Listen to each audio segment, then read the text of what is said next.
Zero Rush was the overall #1 seed. So, like Relkin was saying, two very top tier runners here as we get started. Just a blue rupee in the house, but things will start ramping up here shortly. I guess $5 is nice.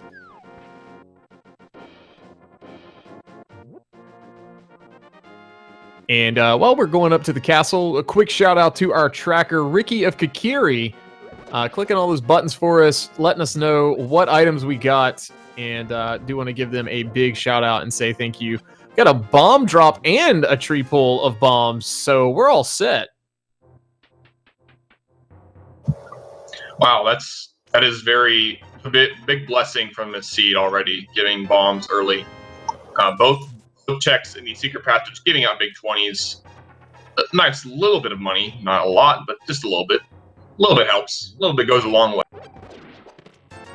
Yeah, every little bit you get is like getting closer to the bottle vendor. Andy leaving with 10 bombs. We may see a bomb escape play here. Yeah, no, you need at least 5 bombs to make it through the front half of the escape. I mean, you don't miss. And I do not think Andy will have much difficulty considering how experienced he is at this, but we'll still keep an eye on his side. And while we're waiting to see what these items are, we didn't really go over this. I didn't think to go over this, but it is a map compass shuffle match. So looks like we're going to be having some more priority on those dungeons as we see the glove, first power glove, going to be in the dam. And over on Andy's side, we have not significant but helpful blue mail over in the first chest of escape. That glove will already open up a few more spots right off the bat. Opens up logical access to the back of escape. It also opens up logical access to King Zora. Also with that sword is a huge quality of life increase early on. Makes killing enemies so much easier. No logical openings from a sword by itself, but it does hold some logical value in certain spots in the game. Yeah, if we have to go fight Maltula, we're gonna need that. At some point. Don't go back there and not be able to pull the curtain down. Very easy to forget when you're not playing the actual game.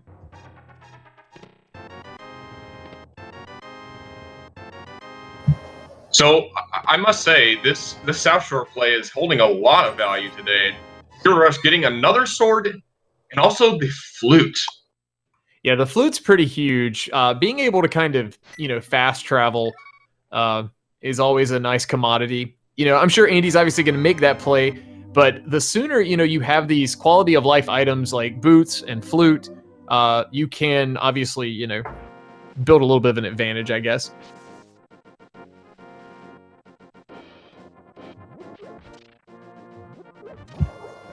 Of course, it's not only just having the flute that makes it useful, it's remembering that you do have that and making sure you use it properly. Yeah, that's key. These guys, top tier runners, I'm pretty sure they won't forget to, activate their flute or anything.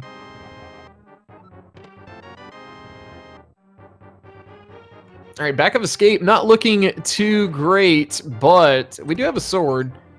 So Zero Rush going to opt to make the play into Dark Cross. Shouldn't be too bad with sword beams especially. Yeah, finding this key rat with sword beams makes it a lot easier to track where you are and track where enemies are.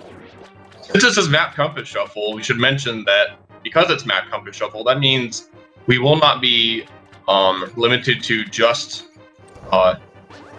the standard items you would get without map compass shuffle and randomizer. The map is taken out of the pool inside of Hyrule Castle, and you can find something else besides the map.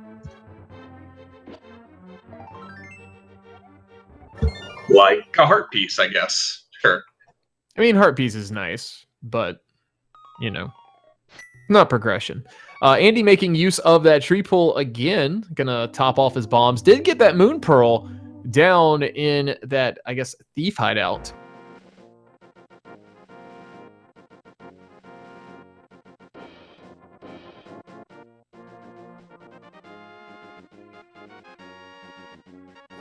Now, Now, if you happen to watch the last race, you might remember something funny about Blind Hut. Well, Zero Rush was. I do not remember watching it myself, but I think Zero Rush did not have bombs coming in here and just plain missed out on the cape in the back. Yeah, that didn't seem to be too big of a deal for that match, but yeah, we'll see if he actually remembers to check back there. Pretty sure he will. Chat, I guess, letting me know that he didn't just skip that; he skipped the entire hut. But I mean, wow, it's not going to hold me value today if he feels like skipping it again.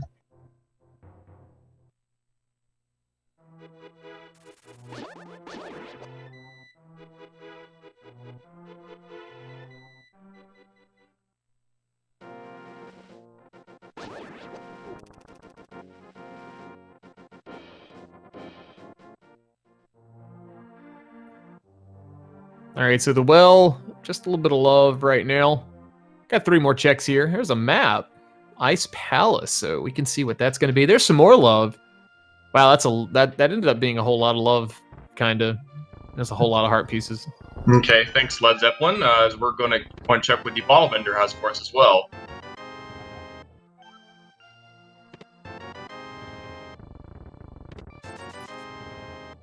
Not really worth 100 rupees, if I do say so myself.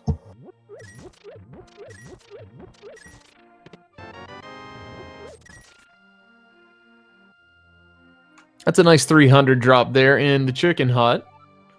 Getting closer to that Zora money. You know, when you make the South Shore play, sometimes, especially with Pearl, you want to be able to combo that in. But it's not always something you have to do. Yeah, Kak is surely not short on those heart pieces. We find another one in the tavern. Got to check on the library and race game and see where Andy goes from there. Most likely we'll go to South Shore. No chance of going to Eastern. I usually see runners wait for that bow in case they can full clear Eastern while they're there. But we'll see what Andy chooses to do after this.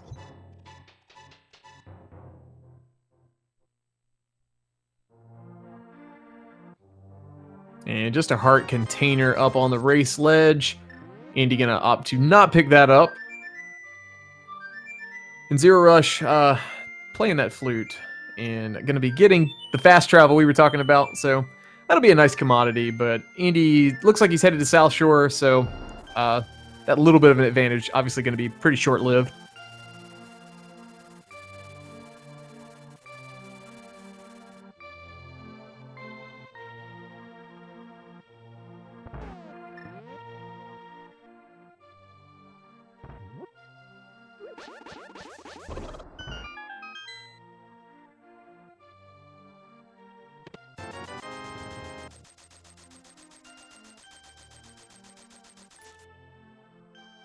Trying to think about where this seed might be pointing to early. I don't seem to have a lot of signs as to where the seed may be pulling us towards. We'll just have to kind of wait and see and feel out where these runners are feeling the progression lies next.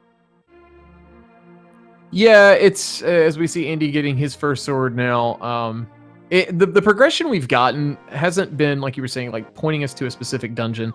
You know, a lot of times you'll see runners, some runners at least, when Eastern's a pendant, they want to dive that whether or not they have a bow. But with, you know, MCS being toggled on, we don't know what our dungeons even are. So, you know, dungeons are going to have, I guess, like, you know, more value with 2 extra items in each one except Hyrule Castle, like you were saying. But, you know, we'll see where they go. Looks like Zero is going to be making that play over to the Eastern area. So let's see what we're going to find over here.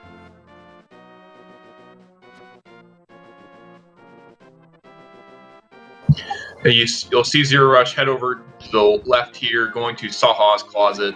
You only get the 3 items in the back. We'll most likely talk to Sahashala himself to get intel on where that green pendant is hiding.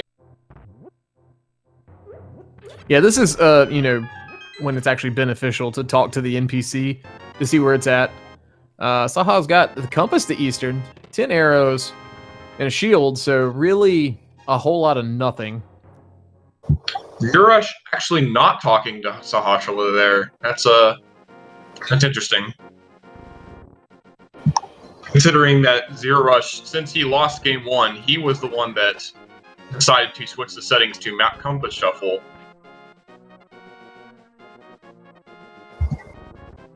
Maybe he feels it's just not worth his time to gain a little bit of extra knowledge.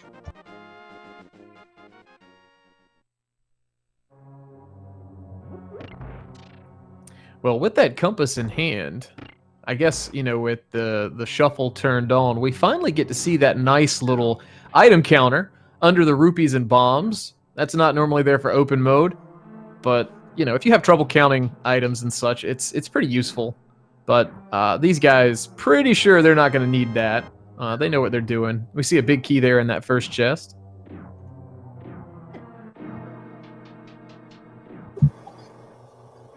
And you see on Zerorush's HUD there, you see a number out of a number. 1 out of 6 items or checks in Eastern. Because he picked up that Eastern Palace compass in Saha's closet, he can now have a real-time counter of how many things he's checked in here.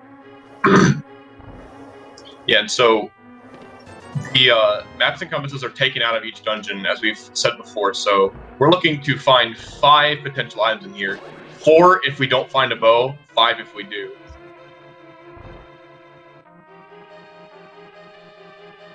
All right, so while Zero is headed through EP, Andy is kind of following in his footsteps to do this dark cross play. Getting that glove, kind of pointing towards it a little bit.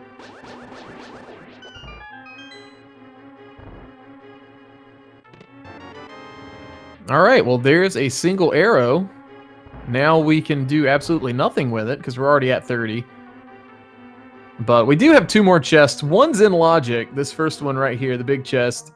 Let's see what we got. Just a bee in a bottle. So I guess Sick Kid's open if you want to make a real big brain play and head directly over to Kakariko to turn that in right now. But we're going to do this out of logic check. This requires lamp. Even in the advanced logic, Fire Rod doesn't really accommodate for this since there is no or are no torches. But, you know, we're going to check it anyway. Yeah, it makes no sense to leave it behind when you're already here and you're looking to see if you can cover your bases while it's early in the game. But yeah, with that bottle, it's not out of the way since we have that flute to make it a lot quicker to just go check that Sick Kid. Andy opting to do the Houlihan play to get 225 rupees, I do believe, and gonna have more than enough for Zora. Looks like that last chest, the vanilla big key chest for Zerorush in Eastern, was nothing. So, Andy, I'm assuming, going to be making this Zora play after checking the Ice Rod Cave.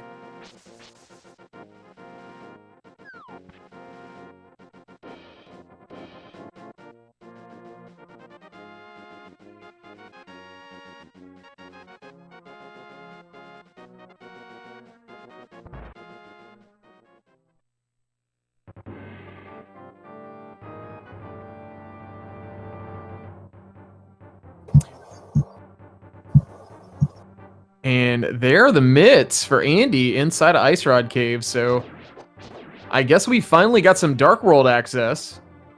Andy opting to flute away, so to go to 8. You know, that's actually faster than the screen transition. I was thinking he might just dive into Dark World, but gonna be doing this.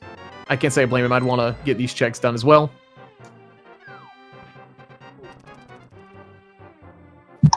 Yeah, screen transitioning there on the furthest pixel, the left/right, into a screen transition while jumping in the water will allow you to make the game think you're swimming, and you're swimming without flippers.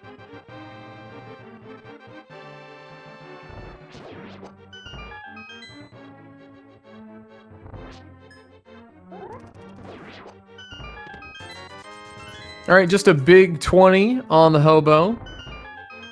So back we go with more fake flippering. We'll see.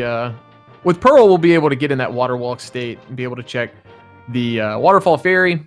Basically, you just have to swim in, swim back out. It's a weird situation where you're swimming through the ground, but this game's programmed very well. Just a heart piece over on the island.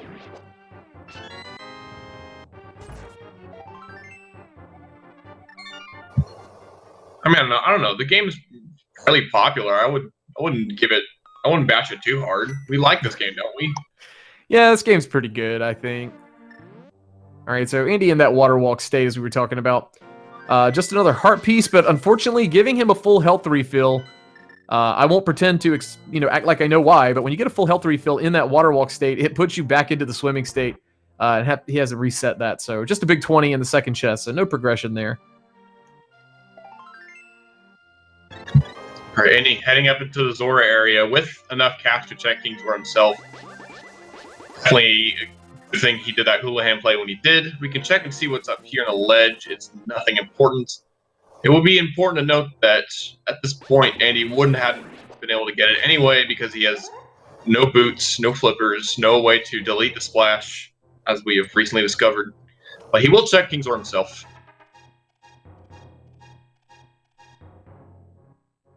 Yeah, just a big 20 on Zora, so no progression there. Zero Rush, meanwhile, as Andy takes the save and quit, headed up the mountain in that dark cave, saving the old man, doing him a good service.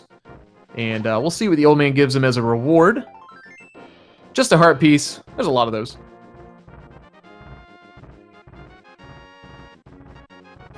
Yeah, a lot of those. Zero Rush and Andy both up to 8 hearts now.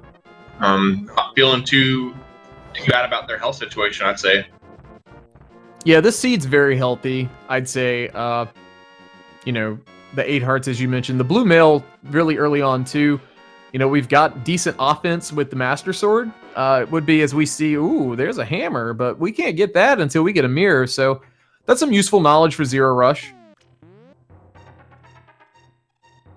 And speaking of knowledge, we see that Ice Palace is one of our regular pendants, and Skullwood is one of our regular crystals.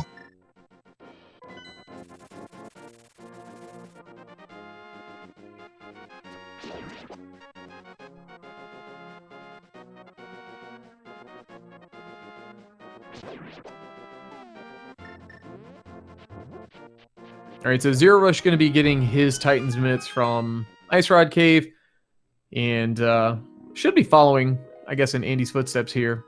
That's our only way in. So that's kind of the bad caveat of having only the Mitts as your access to Dark World. You have to use that Thieves Town area portal or Kakariko area. Unless you want to do Aga, and that's not on the table at this point, I don't think. So we don't need to do that.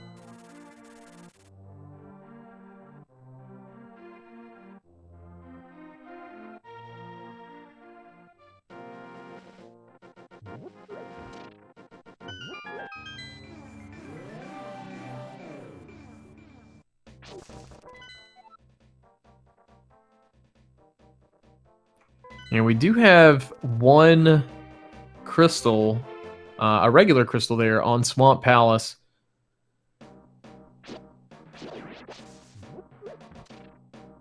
So a little bit of divergence here. Andy opting to head south. Going to be doing the dig game. Meanwhile, Zero Rush headed to the Skull Woods area. There's a little more value with Skull Woods, obviously. I mean, we talked about the value increases with, MCS being toggled on, but Skull Woods, I feel like, has a lot more value. 3 bombs there just for Andy.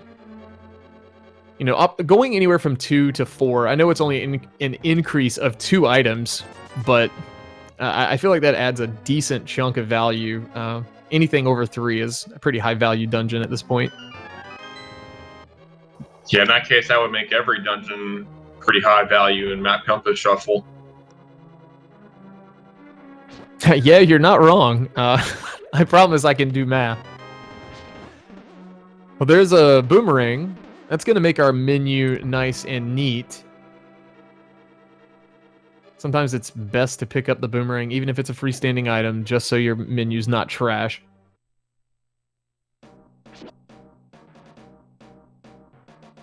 Yeah, when you have a boomerang, it makes getting to that hammer, which is an item that's used very frequently in this game, a lot easier to deal with. Takes less movement through that menu screen, and menuing is really one of those things that you can save so much time over if you can just think about your menuing very, very carefully. That way you can spend a lot of time practicing, making sure you're not wasting a lot of time menuing. All right, Zero Rush getting the big key of Skull Woods in its vanilla location. And Andy did a little check there, found out that Pod and Thieves Town are going to be our 5-6 crystals today. So if that big red bomb is required, we're going to need to finish those dungeons first. Over on in the Hype Cave, we got ourselves a book and a couple compasses. Not much to speak of. That book could lead us to something important in the desert. We'll have to see how that plays out. So the big chest only having a small key for Zero Rush. No progression there in Skullwoods, or at least the front side of Skullwoods. Can't access that back until we have a Fire Rod. Meanwhile, Andy is over in Kakariko, going to be turning in the Smith, bringing him back home, seeing what he's going to have for us.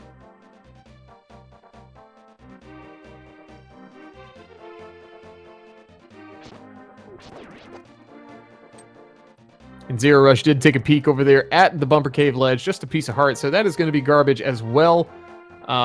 Blacksmith's just going to have a compass. I believe that was for Hera. Oh, we've been getting quite a few compasses, I think. Much to the chagrin of our runners.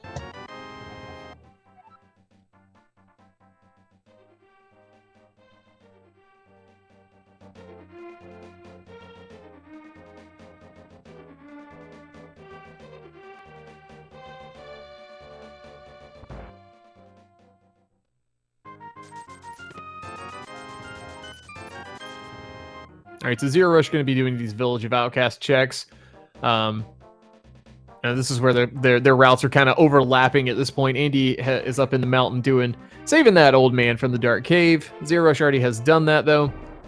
It'll be interesting to see if Zero Rush decides to dip into Thieves Town, knowing that hammer is available once Mirror comes into play. Andy's going to have that knowledge now, but opted to skip Thieves Town entirely to begin with.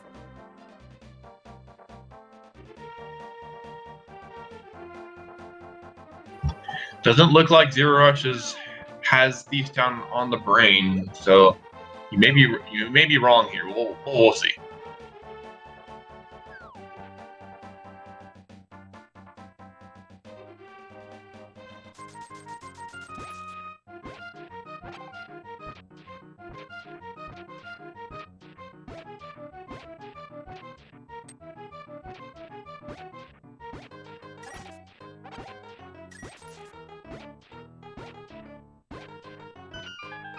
This is where, you kind of hate when you have the opportunity to turn in the Smiths before the Mirror shows up. It's a really long process. I mean, Mirror is obviously great for, going back and forth between the worlds, because that's what it does. But it really takes off so much time for the Smith sequence. But Andy going to opt to go into Thieves Town. So here we go. This is going to be some new checks for us. There's 4 in the front. It'll be interesting to see if he decides to do the full thing, or if he just does the front 4. There's a shield. So we're up to that fire shield for both runners now. I do believe that means we're up to mirror shield now. Yeah, we get the big, the butter shield, as some people I know call it, at some point. Maybe they can skip over it and we won't have to look at the atrocity that it is.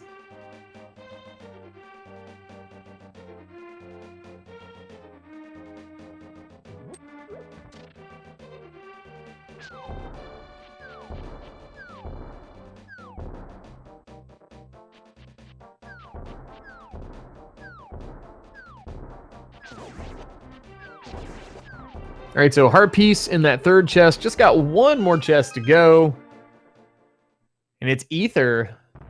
So ether may be required for our Mire and or TR a little later on. Other than that, doesn't have much use unless we need to freeze enemies. Zero Rush getting his book. And Andy going to go to the back. So we're going to clear out Thieves Town here. This could be potentially big down the line. I mean, also could not. Just really depends on if anything's going to be in that big chest or if it's accessible. That small key could be locked inside of it, so it could be a non-issue. Yeah, big reason why most runners hate going into Thieves Town without that hammer is that big chest, that cursed big chest that could have something that could ruin your seed for you. You happen to not go in without the hammer. Or go in without it, rather. Yeah, it's a really odd situation. You kind of just have to make a gut call every time. You know, there's some people who just never want to go to the back, and then, you know, I get it in this. It's got more appeal in this mode just because there's more items. It's a little easier to make a decision based off how many items you get in the front four, you know, with putting it off. But we'll see. We're coming up on the attic chest. Looks like Zero Rush headed over to the 8 spot. Going to be going to Zora, I believe. Andy down to half a heart. Going to have to be a little careful here. He does get a heart drop, so that's nice. Just 3 bombs in the chest. No progression there, but should be okay health-wise now.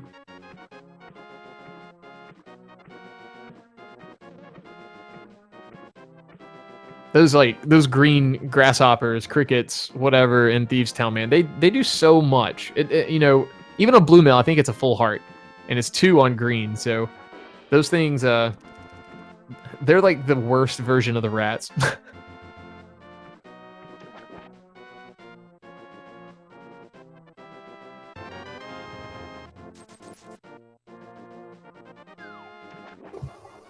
All right, you can imagine that Andy is hoping to see an item or a not small key here in this upcoming chest. If there is a small key here, then we are having to come back later for that item in the big chest. Let's see. Oh no. Oh. Okay, so that does mean there is something in... It may not be progression, it could be trash, but something is going to be in that chest. So the only thing we know it cannot be with 100% certainty is the mirror. Because we need the mirror to get the hammer, and we need the hammer to get that chest. So we'll just have to wait and see. We'll see when Zero Rush decides to route it in, and when that mirror actually does decide to show up.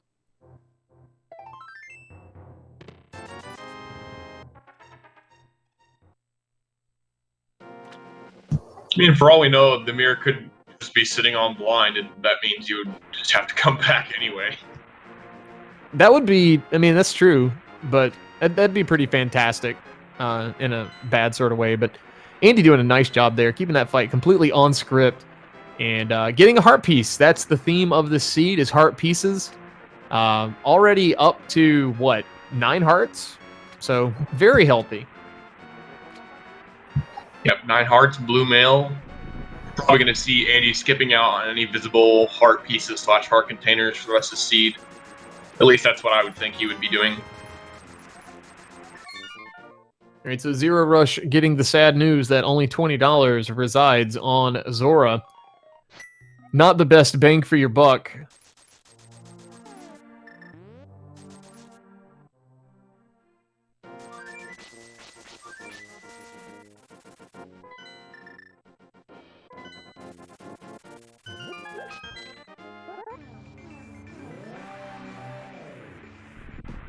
I really like this play from Zero Rush. We haven't seen this yet.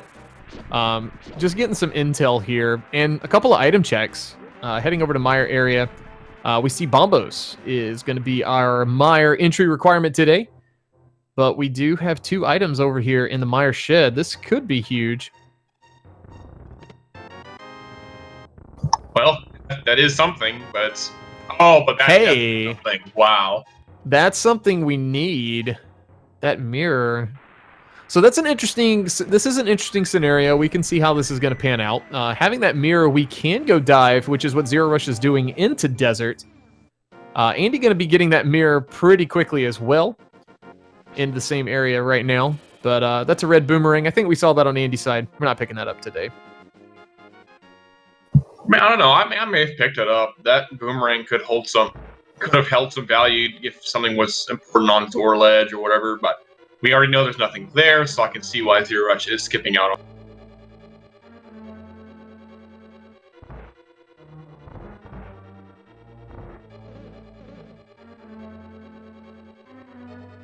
All right, so Andy opted for the save and quit. Going to be getting that hammer. And maybe getting a check into Tower of Hera. We do find out here that Desert is not boot locked. That big key showing up, so we got a couple more checks we can do here, as well as finishing off that boss. We'll get that intel after we beat the boss of, you know, what it's going to be today. Is it going to be a pendant or is it going to be a crystal?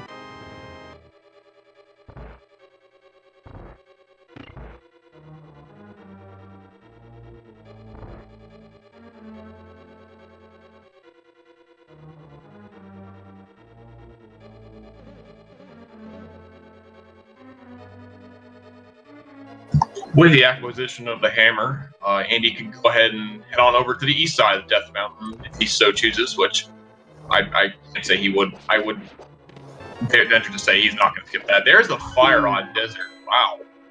That's a spicy find. 3 bombs, not quite as spicy.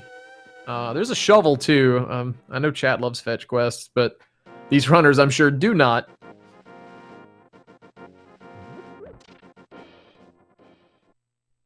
Yeah, I was mentioning we could do Desert. We couldn't until we got that fire, but we've got it now, so, you know, I was just assuming we were going to get fire along the way. I'm glad you can predict things as well. Sometimes it's a happy accident, but big key in that first chest there, first check for Andy, as well as half magic. Super nice quality of life item there. Makes certain boss fights a lot safer. Makes magic usage a lot easier to manage. Yeah, just like one of the best quality of life items that exist in this game. It's so nice until you want to, like, till your magic's full and you want to, you know, do the glitch to do fake powder, and then it just feels like it takes 12 eternities to empty your magic meter. But you usually don't see that trick too much here in you know, in non-key sanity modes. Andy set up that bomb jump, but meanwhile, Zero Rush is in the Landmo fights.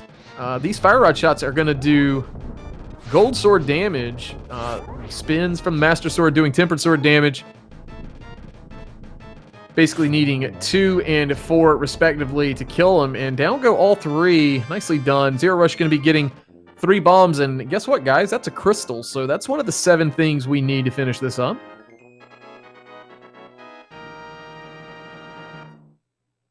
Andy dropping in on our friend Moldorm. Going to be using these Master Sword spins. And just like that, Moldorm's done. Super quick. Moldorm cooperating rather nicely today. And that's a hook shot. That's wow. Good. So each runner having a nice piece of the puzzle that's a decent amount of progression that the other doesn't at this point. But I'm sure their paths are going to cross over here again pretty shortly.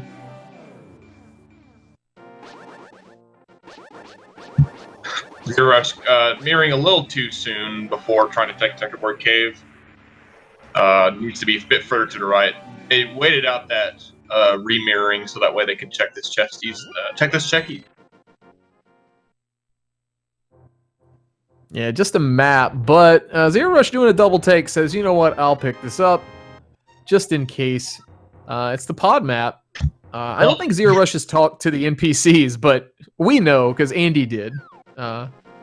So we know that's one of our 5/6s.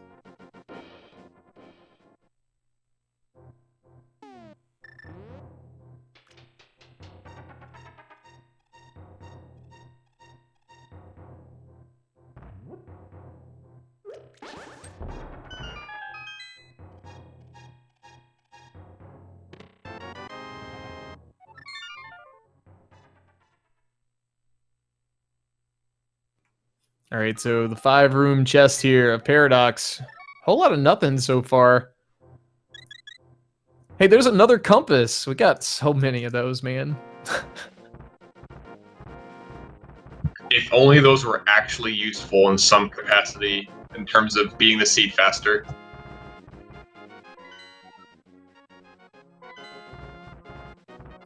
Well, Zero Rush doing a quick map check there, assuring himself that he knows that Hera is required to be beaten this seed, so he will not have to worry about the coin flip of Is it a pendant? Is it crystal? Well, he knows. Yeah, not knowing it's not a coin flip is nice. There's only so many times you can flip a coin and get heads. Could be 100% of the time, but Zero Rush getting his hammer, and Andy going to be opening the TR area. So we'll get our intel as what medallion is going to be required, and it is Ether. We do have it, so Andy going to go ahead and open it up, and just in case we get, I don't know, a cane. Yeah, that thing that is required for us to progress in there. Yeah, that could be up here. Be interesting to see though, considering Andy does not have that fire rod, if that cane does show up. Yeah, it's very true. We do have 6 item checks since that hookshot did show up. 2 over here in Super Bunny, and then we got Hookshot Cave, which has 4. The one thing that'll be interesting to see is Zero Rush going to do the basement. Andy opted to skip it because, well, he can't do it. Doesn't have that fire rod, doesn't have a lamp either. So, had to just leave that behind. So that's 2 checks that Zero Rush has the potential to do. That one is a little bit of a time sink, but in this type of scenario of these settings, I think it's a pretty solid play.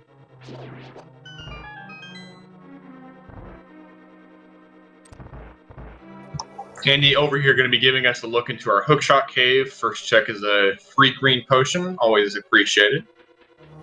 Let's see what else is in here. Just some money, a piece of heart. Come on, Hookshot Cave, help us out. No? Okay, thanks, bye. Yeah, Hookshot Cave, a whole lot of garbage tonight.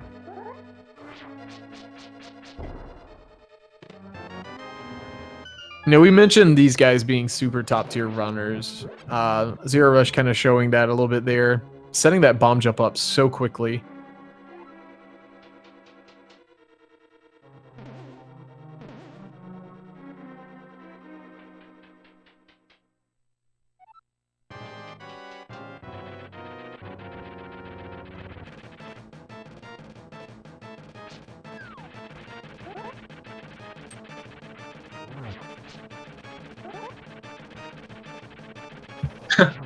But kind of useless at this point, that quick medallion being found in Spiral Cave. We do not have a use for that this seed, since neither Mire nor Turtle Rock are Quake required to get in.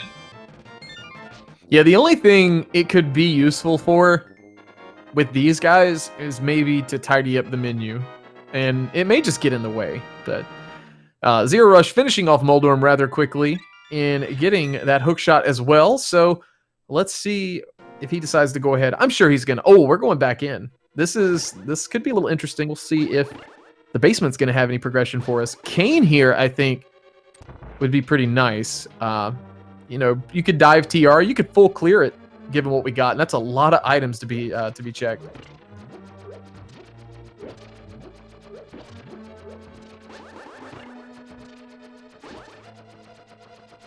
And we will see that last item in Hera on Zero Rush's side, using Sword Beam to set up a coffee break strat, setting on that foot block that will give him invulnerability frames against those tiles that are flying at him.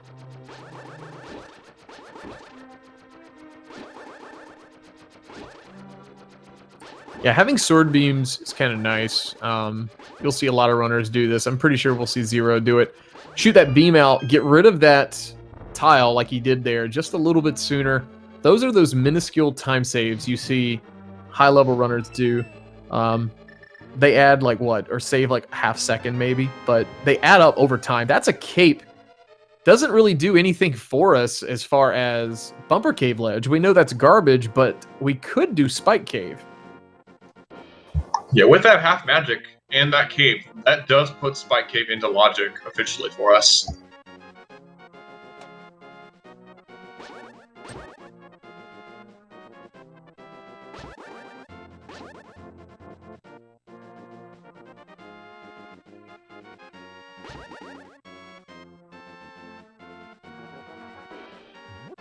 All right, so Andy over in the pod area, going to be making the Palace of Darkness play.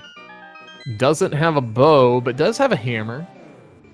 Does have a potion as well, so could opt to do the, the pod potion thing, where we make the camera do wonky things, and we can basically skip the mimics. But it is a small key here, so this is going to be open without a bow, at least for a little bit.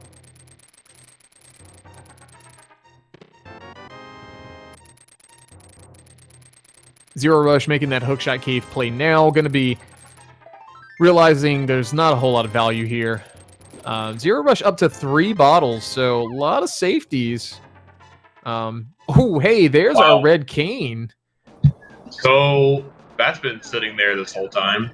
Yeah, that he could have had that for a while.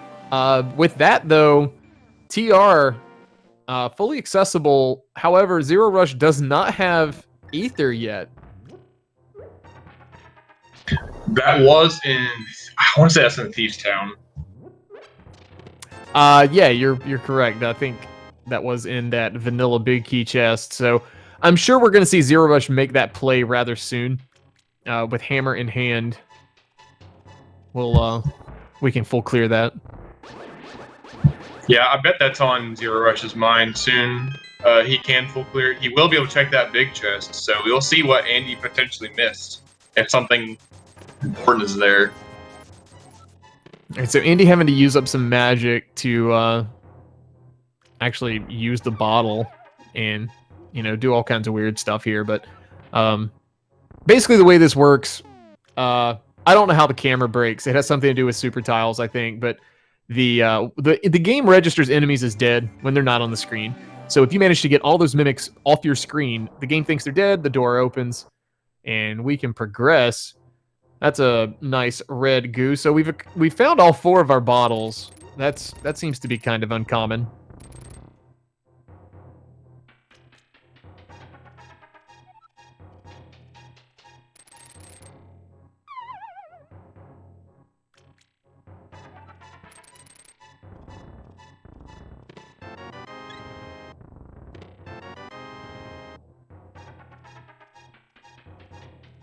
So Zero Rush going to be heading back out of Super Bunny. I do believe still has Spiral Cave to be done. We'll see if he opts for Spiral Cave. Maybe does Spike Cave. That would be something new we haven't seen yet. Yeah, it looks like he's opting to do Spiral Cave. May still end up doing Spike Cave afterwards, but we'll have to see. Yeah, this makes sense. I mean, we do have Hook and we have Mirror, so we've got both ways of getting over to this area, but it's so far out of the way, it feels bad having to do Spiral when you don't have boots just because of how long the walk is. But at the same time, it'll feel worse if progression's there. And as much as these guys have checked, there's no sense in orphaning this right now.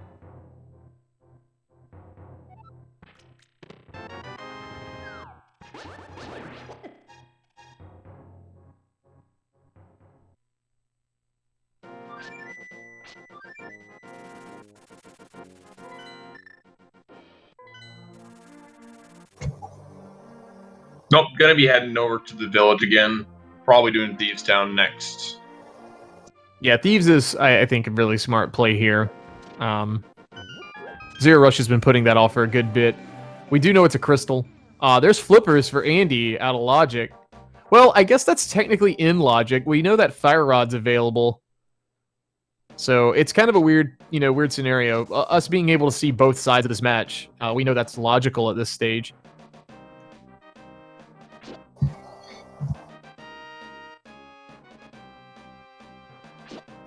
Yeah, that Fire Rod does allow you, logically, to check those 2 chests in the basement. Not in this room, though. There's no torches. Yeah, lamp's still required for this, as well as the back of pod. But Zero Rush opting, before heading into Thieves Town like we were just assuming he was going to do, going to be clearing out Skull Woods.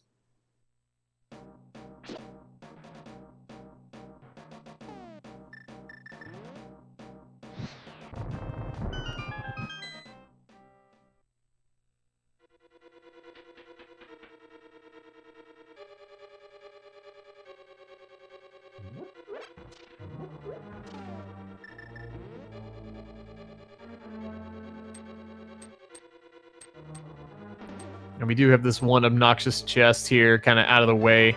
But that's a lamp, so that's our quote-unquote logical access we need for pod, or at least the backside.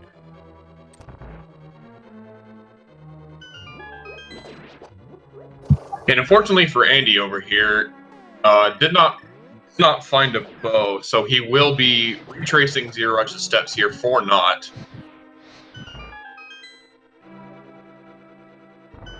Yeah, Zero Rush, I think, is in a decent spot here. We know where Kane is. That's kind of on the path, as well as the flippers. So, you know, it's just a matter of where is the bow, and we know where Ether's going to be. Meyer being what appears to be our, what is that? The green pendant. So, we may not even have to go in there. We may not need that bombos.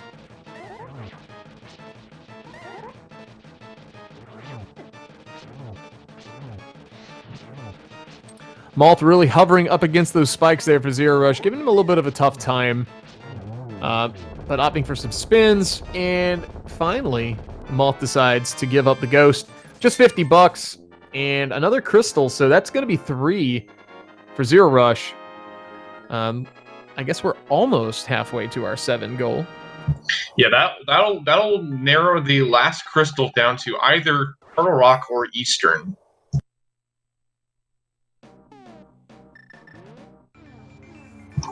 Zero Rush actually going to go ahead and give us a look at the pedestal. Makes sense. He has the mirror. He has the book. May as well figure it out.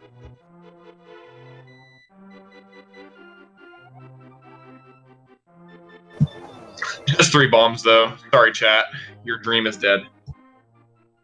A collective sigh of relief is breathed through Zero Rush's mic. However, it's probably muted since we're doing the audio and all that, so we don't hear it. But Zero Rush fluting out here to 3. This is a little bit of a faster check, or a faster transport back. Going to be probably heading to Thieves Town now. Maybe I'll get it right when he's going to Thieves Town. Yeah, please, okay, Zero Rush, could you head south? Yeah, okay, good.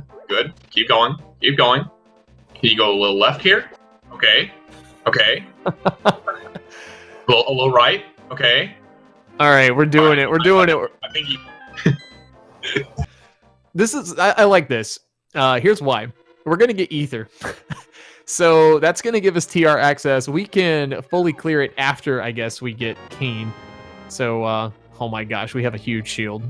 This is something. We got the butter shield, as some folks, like I said, call it. I don't like this shield. Can we throw it away? Andy's got it too, so we're matching on both sides.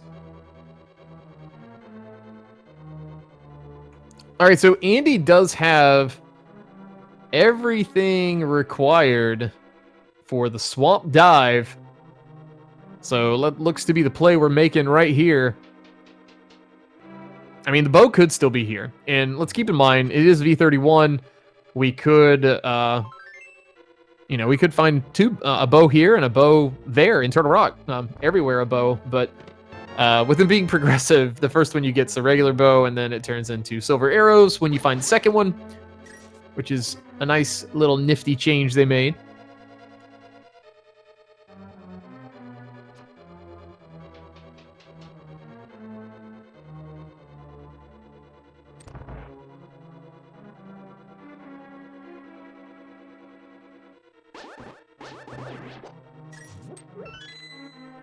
All right, so Swamp does have a good bit of value.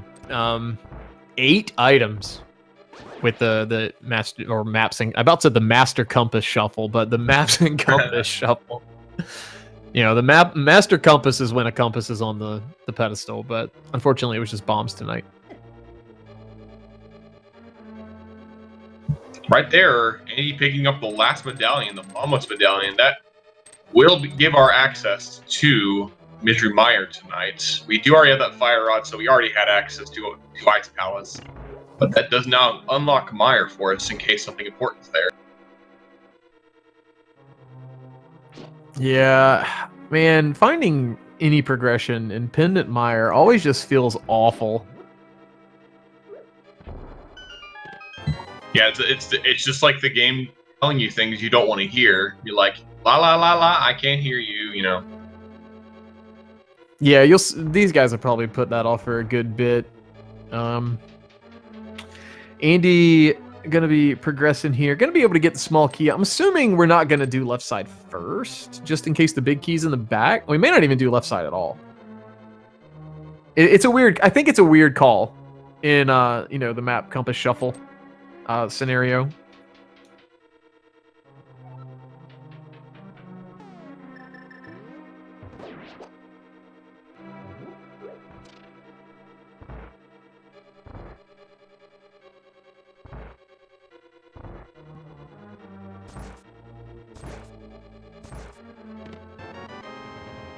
All right, so Zero getting that small key. This is kind of an interesting moment. Andy going to be opting to go left side, so that's something to keep in mind if progression ends up showing up here. But Zero Rush able to do this big chest. Andy did orphan this. This could be big. It's not. It's just 10 arrows. So, crisis averted. This is going to stay a pretty close game, I think.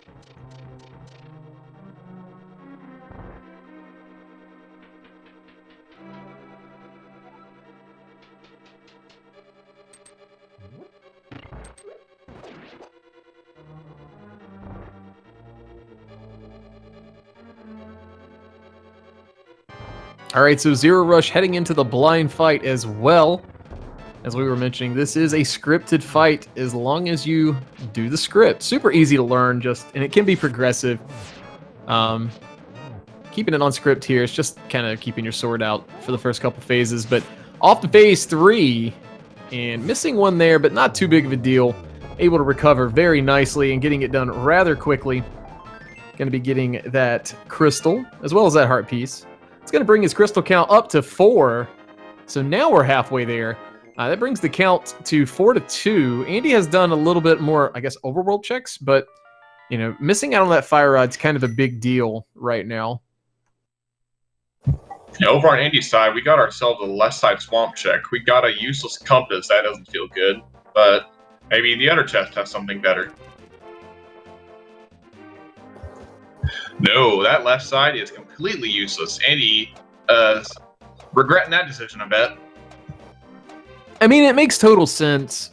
I could see why he'd want to put off desert till maybe having a fire source or boots. That kind of adds a little more value to desert, but, just not working out right now. Zero Rush going to be giving us a peek at Hammer Pegs. That's a map to Thieves Town. Well, we just did that.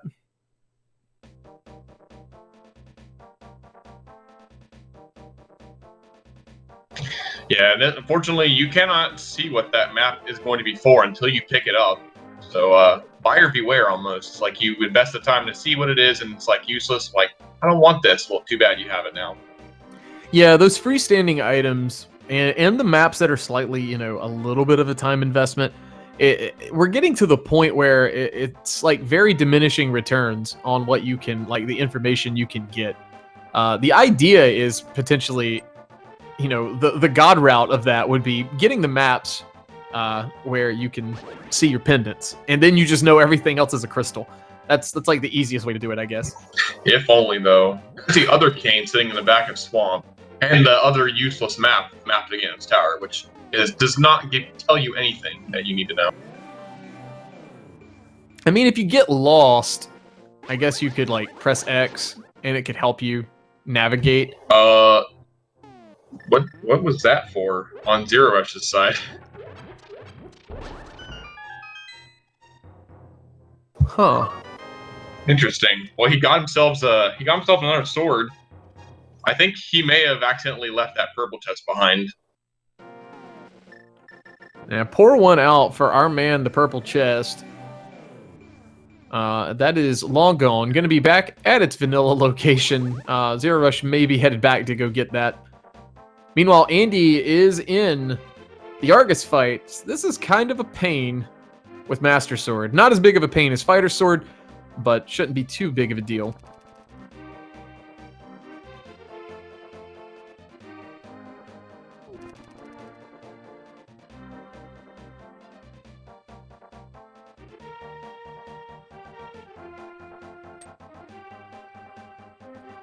And Andy opting to use the ice rod there. Very nicely done. Getting 3 of those 4 hits in. Finishing that fight up. And going to be rewarded with a heart container. So that's going to give him 3 crystals. We still have 1 on each runner side for the 5-6. Pyramid Fairy still maybe a thing. Well, probably not, because we just need a bow. And we know where everything else is.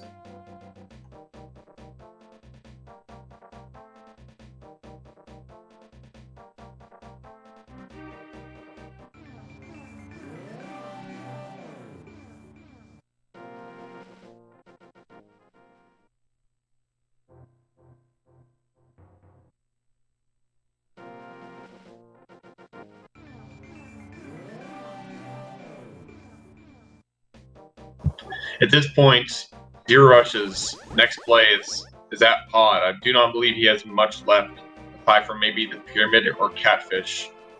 So we'll be looking to see him go there after he checks the shovel and purple chest. Yeah, the shovel here is an interesting... Yeah, it's garbage. See, you know, it's just things to waste time. Shovel never has anything late game, I feel like. It's always early game. Yeah, when it's less convenient to route it in, it has something. When it's more convenient, it has nothing. Yeah, exactly. And you can quote me on that, so next time I play and it burns me late in a seed, you know, that's on me. Be like, Dante, you said at 56 minutes into Andy zerorush's match that it did not matter whenever it mattered one way or the other that you had the shovel early or not. You were wrong! Yeah, it's a your mileage may vary thing.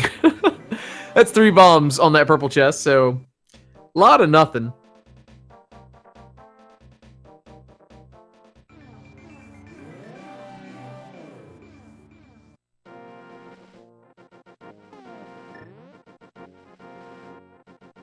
Little high five, I guess, between the runners near the Bombos tablet. There's $100. I mean, it's nice to make money, but we don't really need it anymore. Zerorush finally making the play over to Palace of Darkness. Gonna be, I guess, happy and maybe a little, like, upset that this has been here the entire time. But with Ether in hand, that is going to give us our access, as we were mentioning, to Turtle Rock. I fully expect him to be heading there next. We'll see.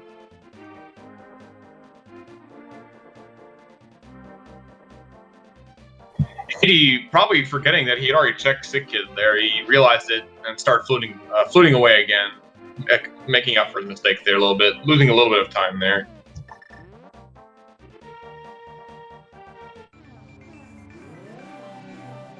He's gonna be heading into the desert here, and he will get his fire rod here soon.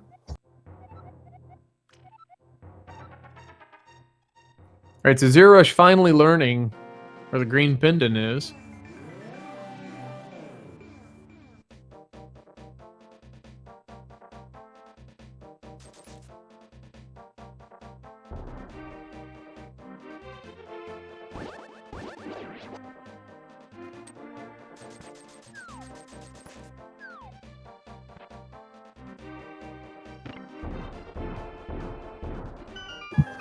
I'm not sure if either runner has picked up the Eastern map or the Turtle Rock map yet. Have you paid attention enough?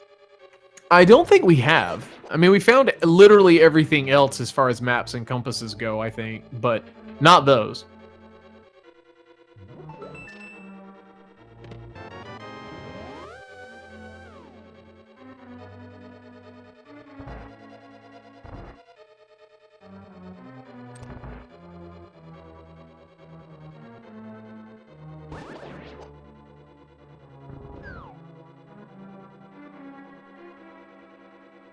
All right, so Andy finally in desert, going to be getting that fire rod. Zerorush getting that red cane now.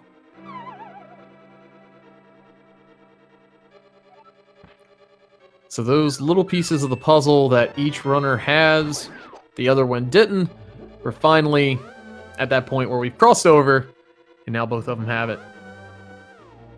It still really doesn't do a whole lot for us, though.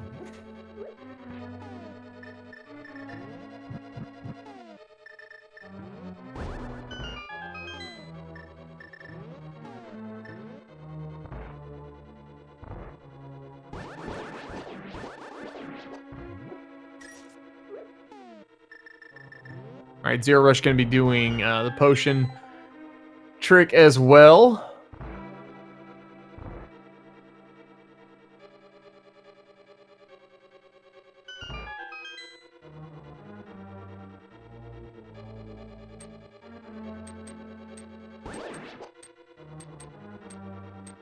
So, Ralkin, how do you feel about this? I mean, we know we're not getting a bow. If you're Zero Rush, when you leave here, do you head to Turtle Rock or do you go full clear swamp? Because you're going to have access once your flippers show up.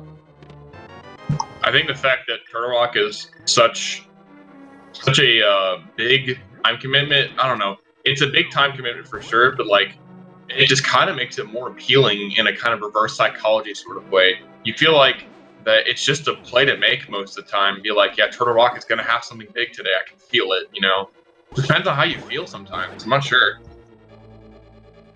Yeah, the maps and compass shuffle really going to kind of come into play here. If we knew it was a crystal, I'd say it'd have a little more value to go diving that.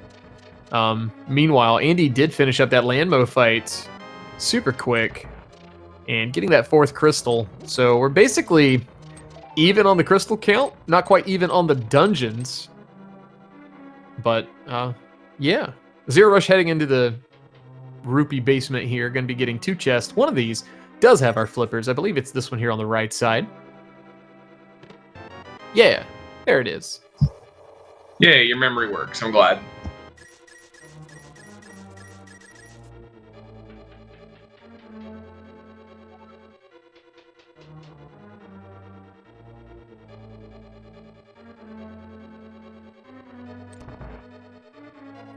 I mean, it's a decent situation we're in here. I mean, we're an hour in, or just over an hour, and we're looking for a bow.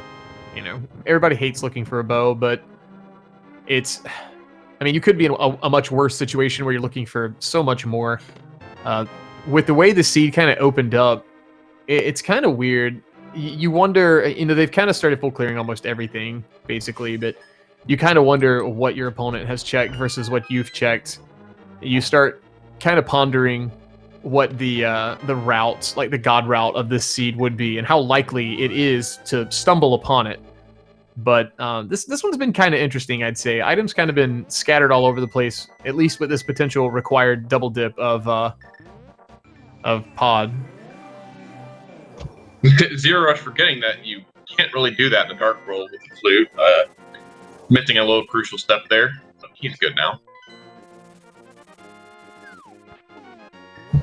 Zero Rush looking to find something important in Swamp, it looks like. No, so we're not getting any new checks, it seems, from Zero Rush's side.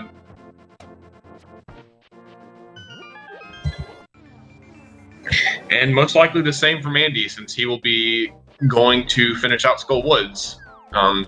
Basically, these runners will be finishing the other dungeons that the other runner has completed. Now, was this Tempered Sword that Zero Rush has, was that in Skull Woods? That was on Graveyard Ledge. Okay. I mean, that's a little bit of an advantage. I mean, for boss fights.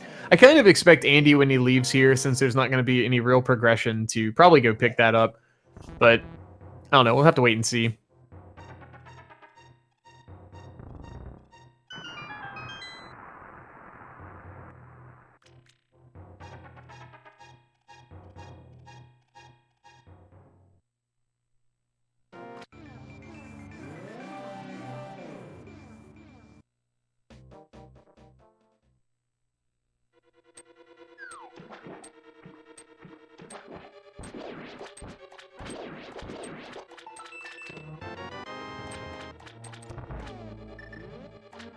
So Zero Rush, if he opts to skip left side swamp, could make up a little bit of time, given that we know it's nothing. It's kind of a big... I don't know, I feel like it's a big gamble.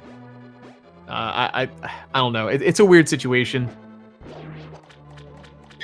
Well, last game, both runners skipped left side swamp and neither were punished for it.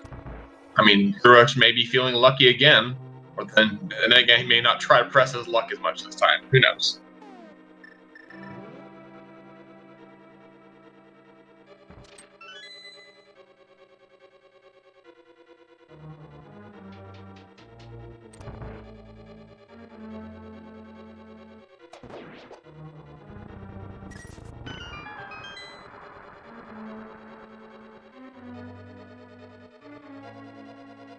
All right, looks like Andy is opting to head back to the front with that big key. My assumption would be, based on him doing that, that once he clears this out, we probably won't get a graveyard ledge check.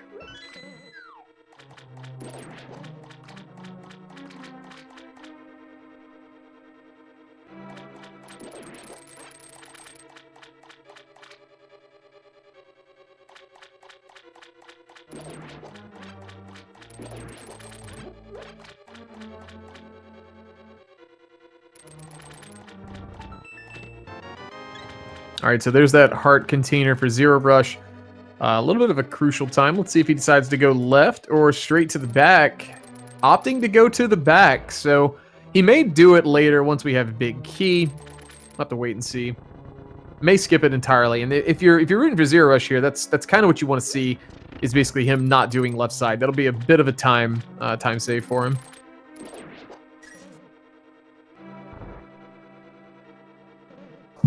Both runners making their way in the backside of both dungeons that they're in. Man, I just don't know. If I was in Zero Rush's shoes, I'm in against a runner like Andy, I might feel inclined to go just skip it on the off chance that, any time you can save against a top runner like Andy would be something pretty valuable. Yeah, I mean, that is something, any time save you feel like you could grab. At the same time, Zero Rush also being really good at this game, I'm pretty sure he's not really feeling like he's losing any time to Andy. I mean, they're pretty much neck and neck here. Andy is heading into that mall fight now using the hammer because no tempered sword. But doing a nice job getting some good RNG with the malt and capitalizing on it. Getting those $50 and going to be getting that crystal as well. So bringing his count up to 5, entering into that crystal lead for the moment. But yeah, I really don't feel like Zero Rush feels behind or has felt like he's lost any time per se. But, I'm just speculating as well. But we're in this Argus fight. This should go a little faster for Zero Rush. Does have Tempered Sword, unlike Andy at that point. Just needs 1 slash for these. Doesn't have to charge up a spin either. And off we go into phase 2. Does have Fire Rod. Gonna try and set this quick kill up. And gets it. Nicely done.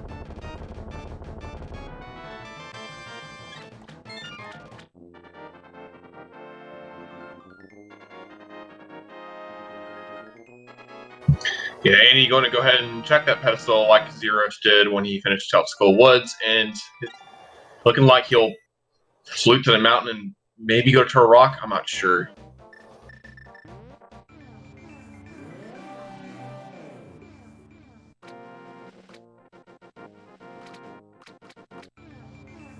Ooh, Zero Rush doubling back there. He's probably reconsidering, thinking, yeah, maybe I should go check Swamp. No, he's just, okay, he's walking away. Never mind.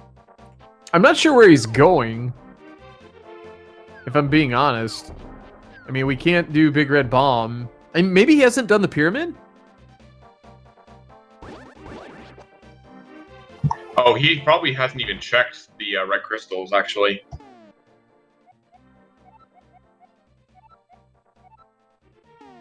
Okay, so getting that knowledge, realizing does have 1 of them. Andy making, I'm assuming, the TR play. And kind of hoping for Zero Rush's sake that that's the play he's going to be making next too.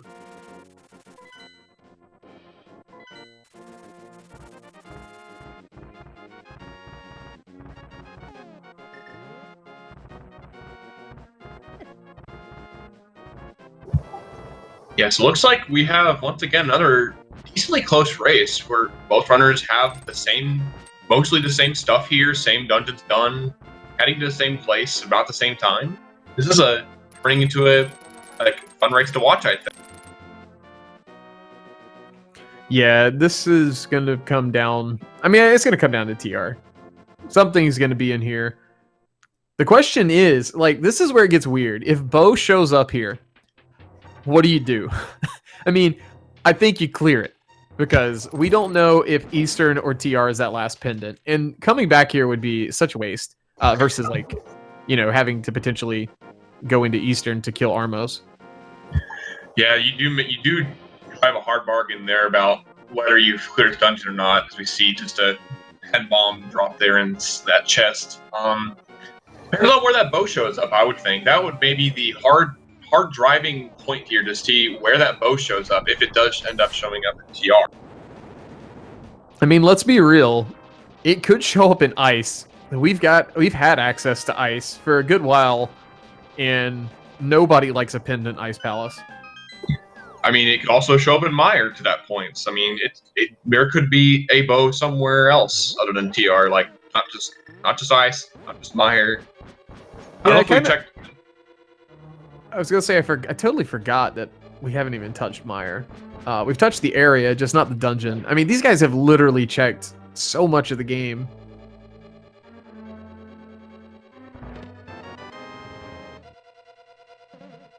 I do feel like, though, that Turtle Rock is the play just for the knowledge aspect and also just the chance for getting a bow. I do not have any questioning thoughts about this play as a whole. So I completely agree with coming to Turtle Rock.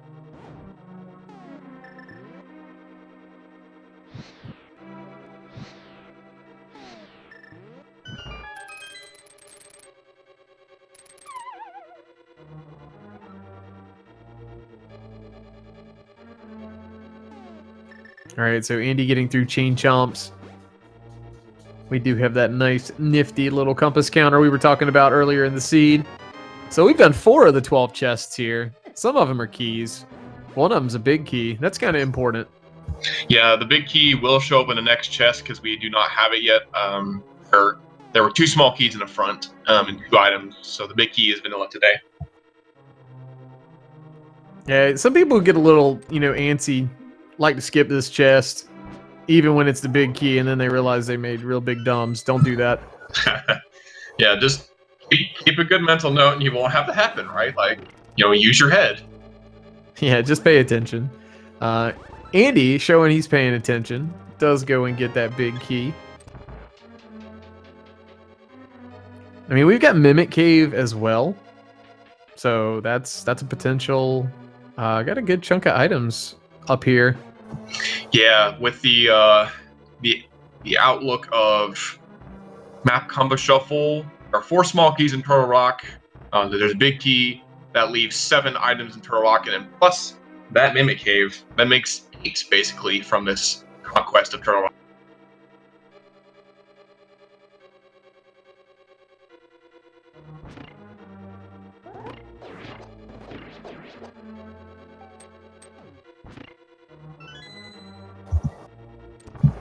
I like the little strat there that Zero Rush did, waiting on those switch blocks so that anti-fairy will disappear once it got close to him. It's a nice little patient strat there.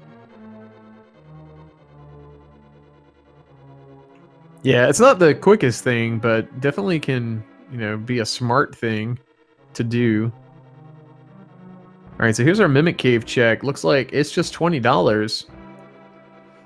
So Andy adding to his plethora of rupees, but not to our progression.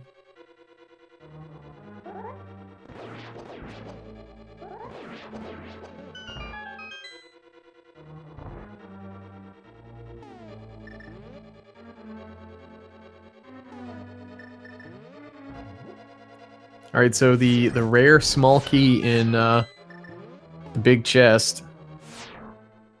So we got Crystal Roller, and then we have everyone's favorite place, Laser Bridge.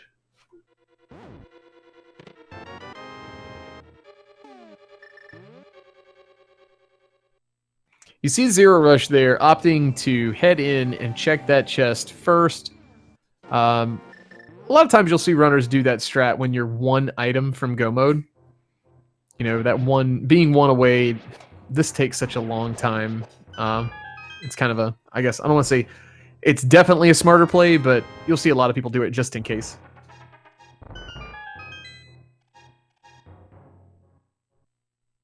Yeah, so there is 4 items left here in Turtle Rock. 3 of them going to be on Laser Bridge, along with a small key, and then 1 will be on Trinex. Just got to get past these few lasers and that 1 little mini Helmosaur. Let's see what we have. Got a mirror shield. We can just walk right up. Yeah, this is the only use for this mirror shield. $50, a heart piece, a key. We needed that key. What's here? $20. Laser bridge, huge bust.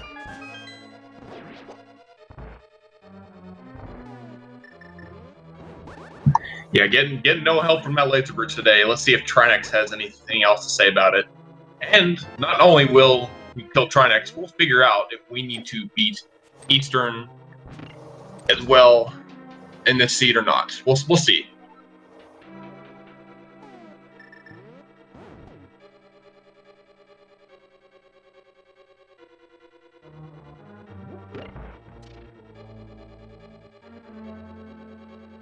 All right, so Andy heading into the Trinex fight does have Master Sword, so opting for Hammer strats. I think we mentioned this earlier. Hammer doing Tempered Sword damage, so you do want to go for like the most optimal damage output here. Having used Master Sword slashes with the Fire Rod due to not being able to pause while parts of Trinex are exploding. It's one of those fun things about this game. I guess it just can't do more than one thing at the same time. But down go both heads for Andy, and off we go into Phase 2. Or would you call this Phase 3?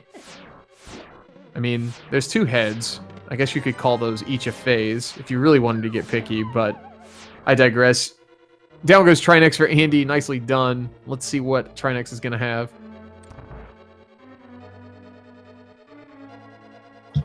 Turrock not holding anything, but it is our last crystal, so not looking to clear Eastern Palace today, considering we will have a bow before that becomes relevant. Yeah, so now let's pick your poison.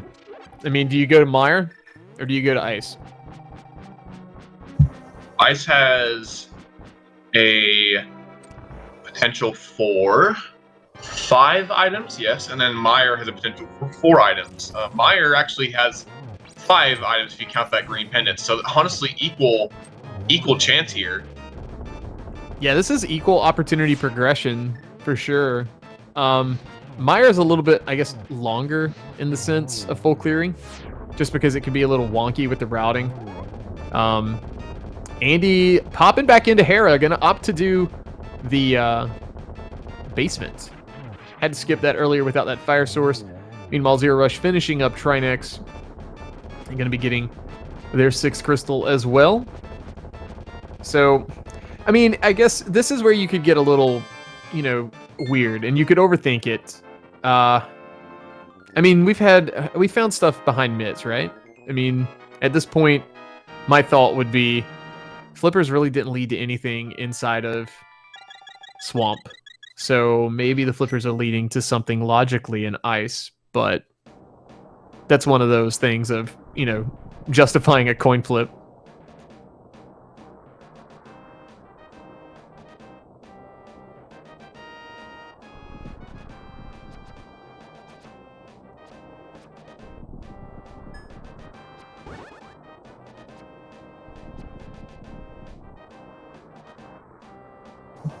I bring up a good point here. Those flippers did give us our Mire medallion today. That Bombos was in Swamp.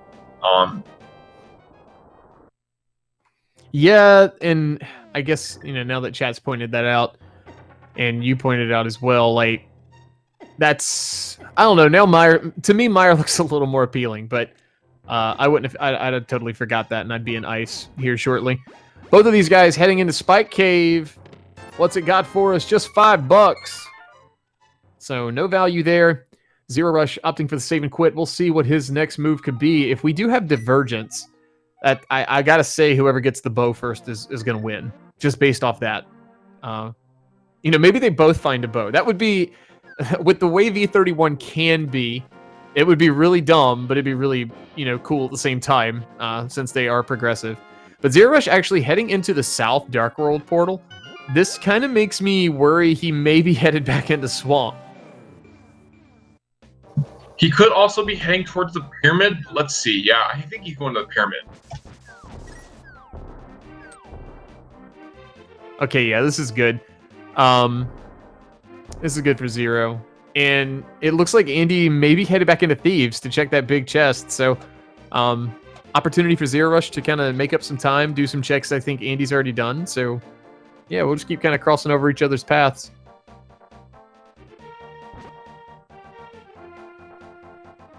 Have we even seen the pyramid? I don't think we've seen it today.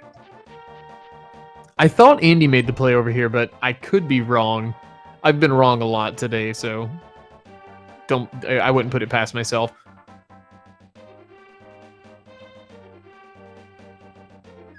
Hey, that's another sword. That confirms that we have not seen it, and Zero Rush skipping out on it.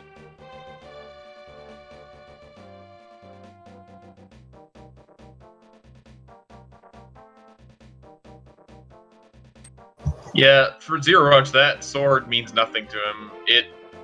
It really doesn't add any value to what he has in his inventory already, so I can see why he's skipping out on it. It may just add a little bit of lag anyway.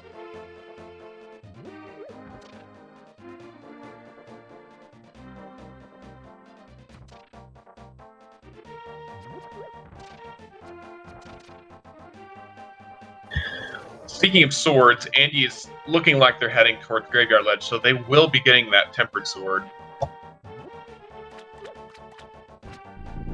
Not before they check Bumper Ledge first, but here's Catfish on Zero Rush's side, another check we have not seen.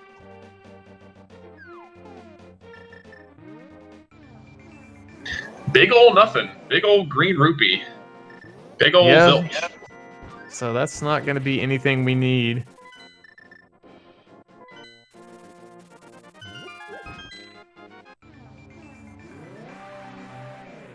And into the Mire area, Zero Rush goes. This will be the Mire play.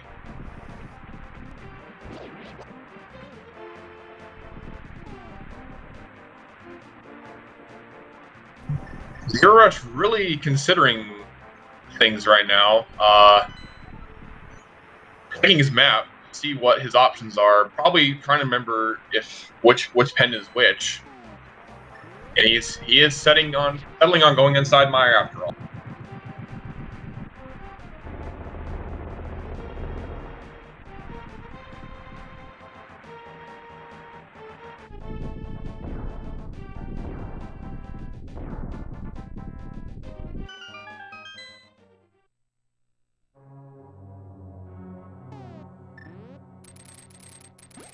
So, Mire gonna be our first pendant dungeon dive. Besides Eastern.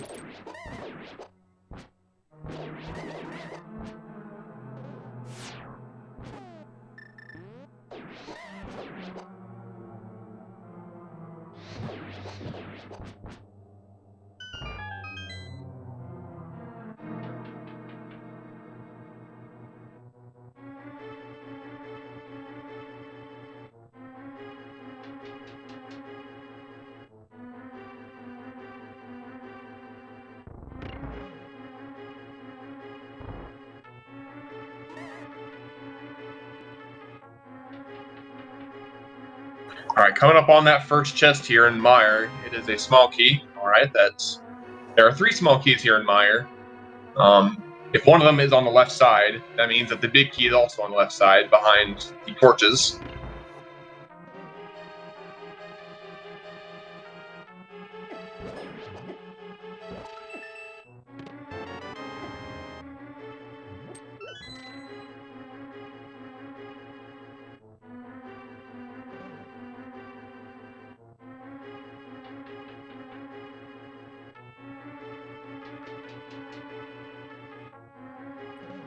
Alright, so probably going to end up skipping out on cutscene chest here, at least for a little bit.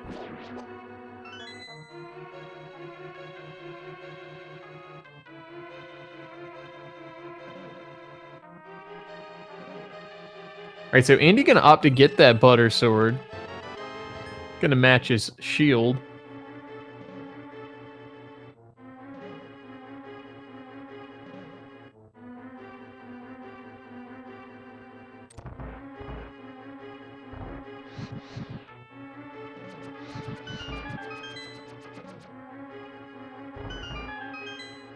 Alright, so this is our divergence. There's 3 bombs. So Andy looks like headed to ice.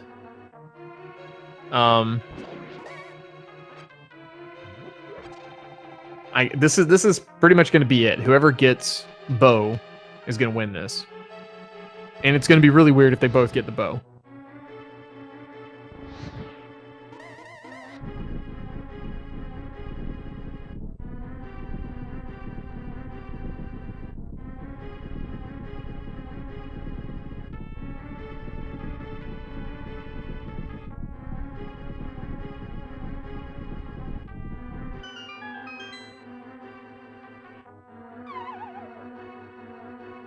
All right, so we're going to get 2 checks here almost at the same time. That's powder and a small key. Powder for Zero Rush, small key for Andy. So further we go into ice.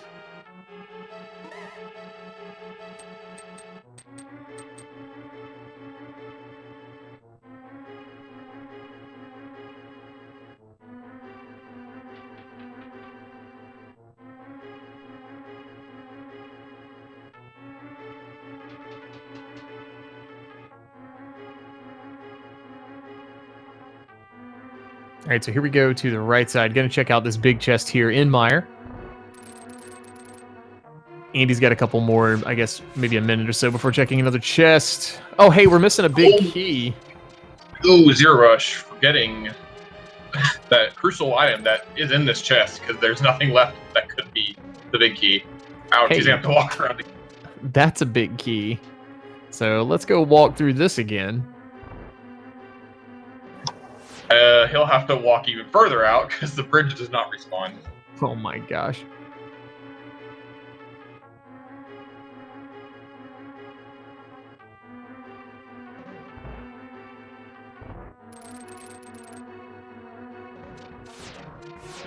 There we go, the bridge is back. Magically heal himself. And there is a bow! Zero Rush is now entered go mode at 127.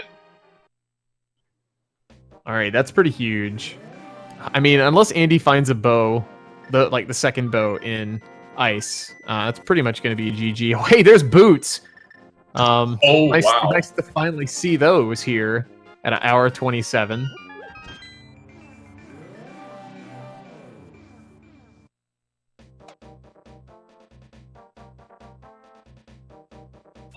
The interesting thing about this is that we could still see the other bow here in ice, and so Andy will just have a speed advantage plus that bow.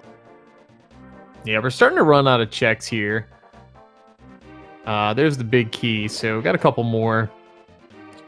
Zero Rush going to be headed into pod. So, boots probably not required. There's that really off chance that, you know, we need him for a big key on a ped, or not a ped, but a torch thing. A torch pedestal. Something like that. But it's kind of unlikely. You know, that thing with fire on top of it.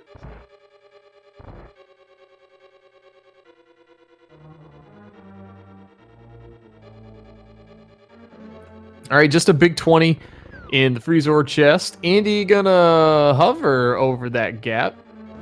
I feel like that hover's so risky. It has such like a punishing like side effect if you fall versus set up the free bomb jump basically. But you know, I guess Andy doesn't miss hovers too often. All right, so that's another compass, the GT compass. That is kind of useless.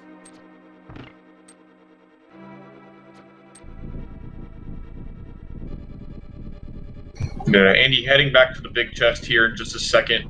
We'll see what's in there, and then go kill Cold Stare most likely.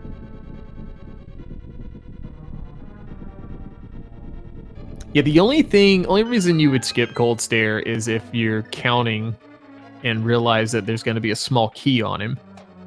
There's a mushroom. Oh no, that might lead him further away from the bow.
Looks like there was nothing at all on Cold Stare, so Andy gonna these boots checked and also turn that mushroom in. Yeah, and Andy going to be getting that map of Turtle Rock from King's Tomb. And I'm assuming he's going to be headed to Mire here shortly. But yeah, there's a lot of numbers in chat. Let's explain what's going on. There are 22 chests in Ganon's Tower. The bot is broken. Rest in peace. Never forget. But feel free to throw those in chat. 1 to 22. And we'll try and count out. Sometimes we lose count. Things get really exciting.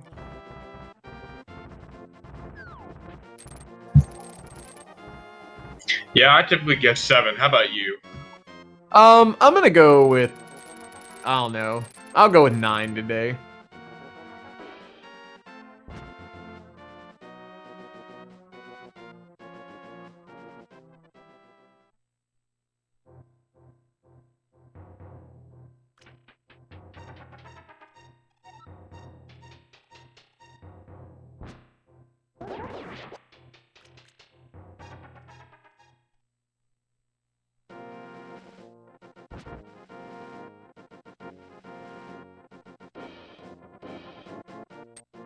And Andy gonna be using that mushroom to check Magic Bat here.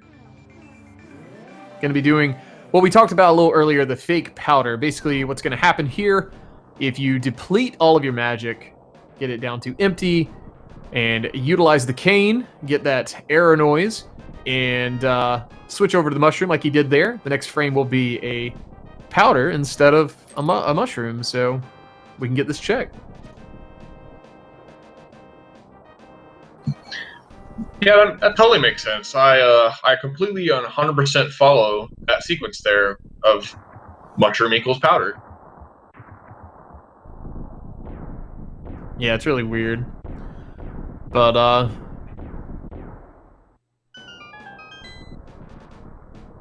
alright, so Zero Rush, heading into GT. Looks like gonna be heading right first. Andy turning in that mushroom. Maybe there's a bow here, too. No, just 10 arrows. Alright, so chest 1, map to Eastern. Chest 2, $50. No keys, so off we go left side.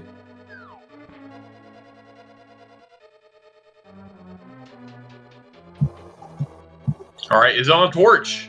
No, but the other bow is on the torch. Wow. Oh, hey.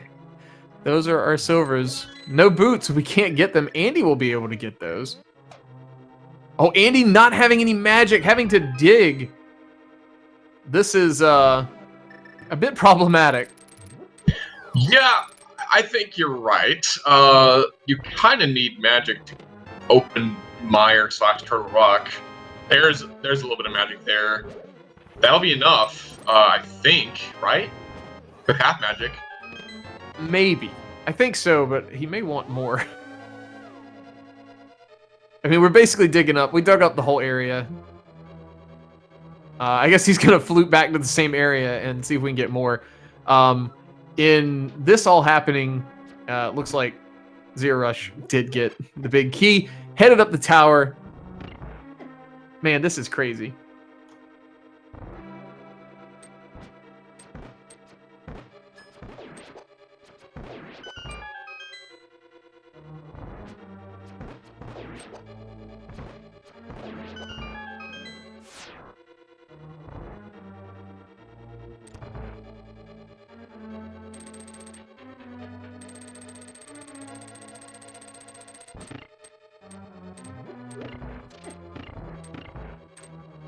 The Igor is giving Zero Rush a little bit of a hard time, but going to be making it through and heading up to the gauntlet. Meanwhile, Andy going to be heading into Mire, and soon to have a bow. It's a bit of a ways off though, having to get that big key and then go all the way back. But yeah, it looks like we're gonna potentially get a game 3 here.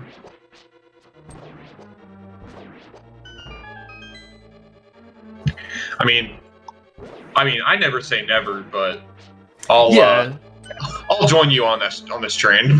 I mean, I don't want to say it's over, but most likely I mean, this is a very large lead. So, I mean, there's a full dungeon for Andy to clear, as well as finding that bow. So, this is Zero Rush's race to lose, we'll say. Yeah, there you go.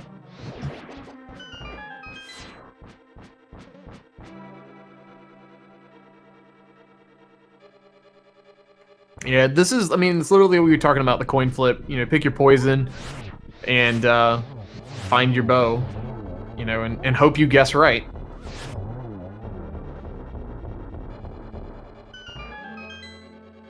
And, I mean, that's kind of what Rando is sometimes.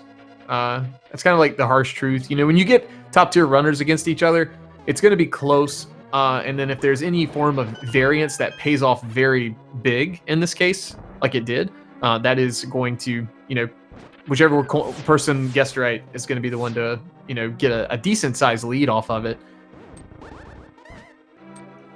Ooh, messing up a little bit in that wizard room there. That room control you a lot if you mess it up the first time. It'll throw all the cycles off trying to kill his wizard.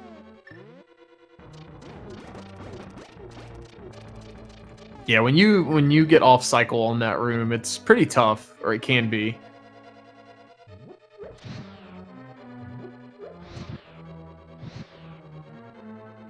All right, so Zero Rush through Land Mode 2, and gonna be, I'm assuming, picking up this magic at the top right. This is our last big hurdle. The whole don't despawn GT, but he did not, so that's fantastic. And we're going to light these torches, and we're going to be on our way. Basically no reason for him to check anything. We saw where silvers were. He passed up on Butter Sword.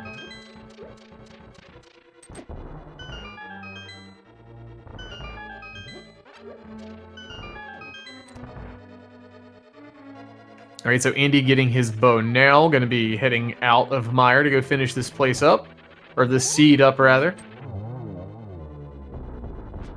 Yep, and Zero Rush taking down Moldorm 2. Gonna be hook shotting across here in a second. And gonna walk up some more stairs to fight Ganon 2.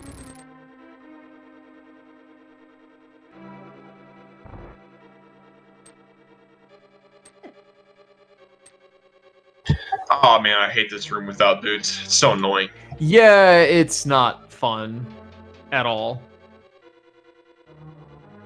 Like you saw there, the mini Helma's bullying Zero Rush there a little bit. He's through though. He's up to Aga 2.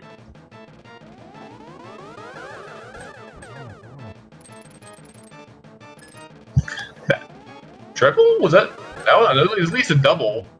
Yeah, I don't know. That was definitely a double. I'm not sure if the other one registered as a triple, but did not. So we got 2-2-2.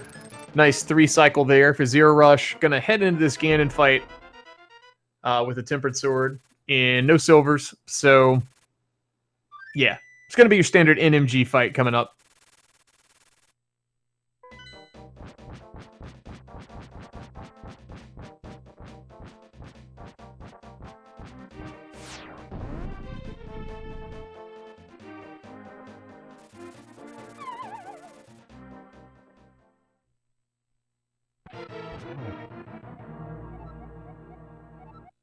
And telling us a little bit about Cheese here. Let's see if he can get the Trident spin here. He gets it. And get another spin here. That's a nice 1 right there for the first cycle. It's a very awkward position for Zero Rush to be in. He's probably going to try and be safe here. I hate when Ganon does that. It's such a weird position, and you're not ever expecting it to happen. This position's nice and friendly, though. No boots. Can't really do dash strats on Ganon, but he's up in the corner, so you can combo him pretty easily.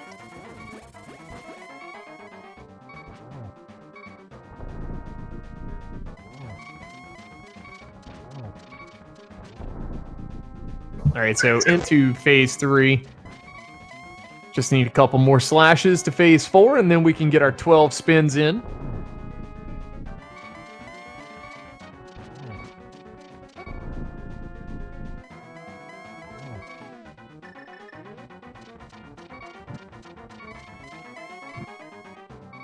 And gets the torch glitch with the fire rod. Nicely done. So off we go. That's spin number 2.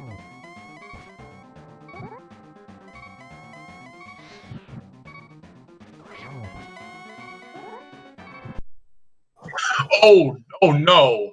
What happened?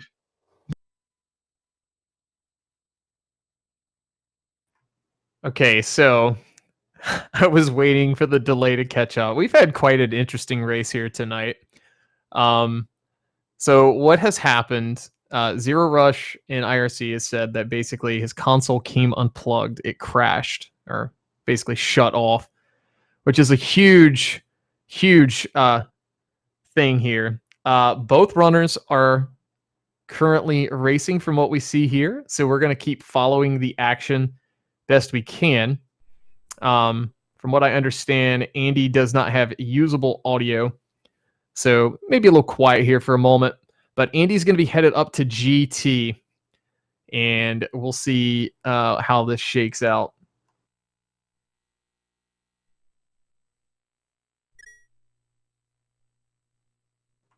Okay, cool. So Zero Rush is coming back online.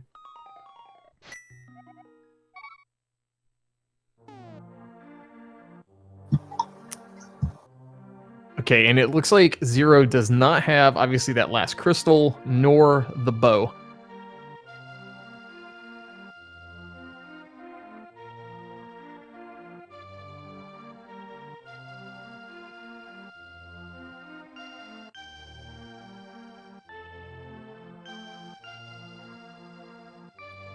Yeah, and these runners did have a little bit of a conversation back and forth. So, if runners stop moving, as we see Andy stopping there for a minute, these guys are good friends too. So we'll see how this shakes out.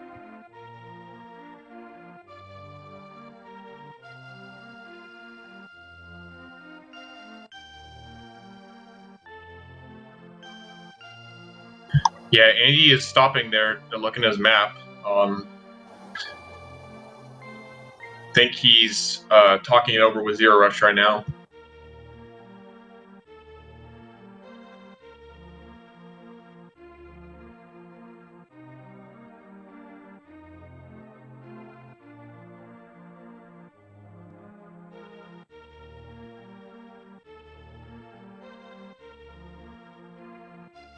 All right, so Andy entering GT.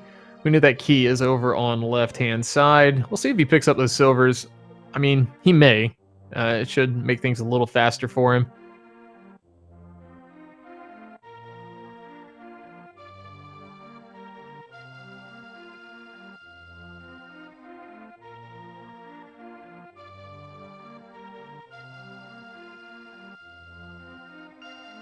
All right, so Andy is opting to pick up those silver arrows. Going to make the Ganon fight a little easier for him.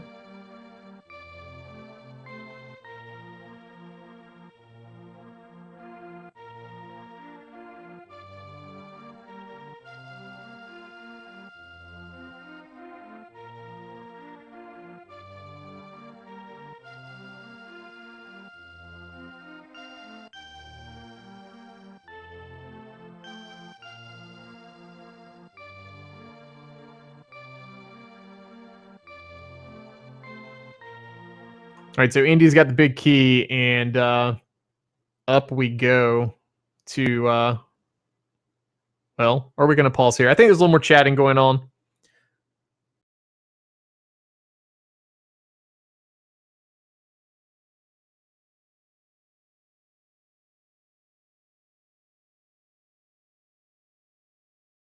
These guys never cease to amaze us. There's always something interesting happening when these two race each other. Yeah, that's an understatement. I don't know. Like, it's funny because this isn't the only time we've seen something happen to Zero Rush in terms of crash. I was actually on commentary last spring tournament for him versus Bonta in Game 3 in top 32. His game crashed, and so they end up replaying Game 3. I'm not sure what's going on here. Okay, this is a thing. All right, so I guess there's I guess there's no delay here. This is great. I guess get your GGs in chat.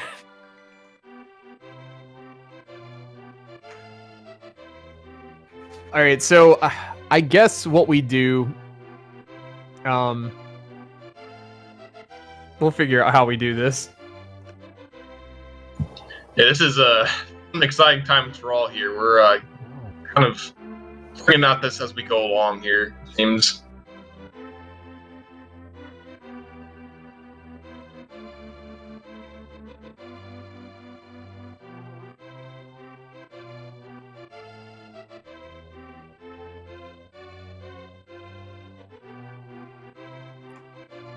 So, I mean, we'll confirm kind of what's going on in IRC. Basically, what's going to happen. I hate to do it this way, but since the way the streams are going, they had a long conversation, kind of back and forth in IRC. Andy not feeling comfortable, obviously taking the win, given Zero was basically at the end with the way things had played out. So Andy is going to opt to kind of wait, I guess is a way of putting it here at the Ganon fight. I don't like, saying what's going to happen, but that I really don't know what else to do considering all things considered with Zero Rush's screen now showing that, the 20 minutes in the future type thing. But yeah, a very respectable thing. We could talk to them about it a little later. But that kind of shows like the camaraderie in the community as well as, the sportsmanship these guys have with each other and, other runners as well. Andy hovering Moldorm for us, showing us what he can do. Acting like he doesn't have the hook shot, even though he does have the hook shot. I mean, menuing takes time. It's slower. Just hover it. I mean... Yeah, but the hook shot helps you on Ganon.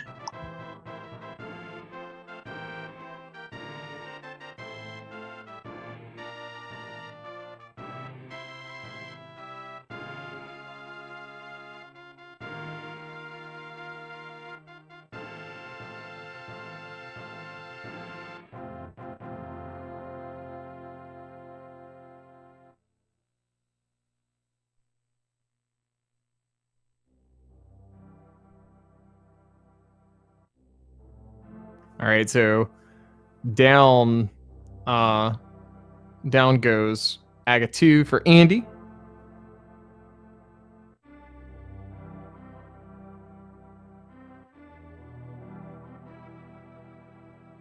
And while we're letting this catch up, since Zero Rush is kind of warped to the future, I think we're going to try to get the guys in here to go ahead and chat about this. There is probably about 10 minutes where Andy's going to be holding the wall here, so we'll see if we can get him in here.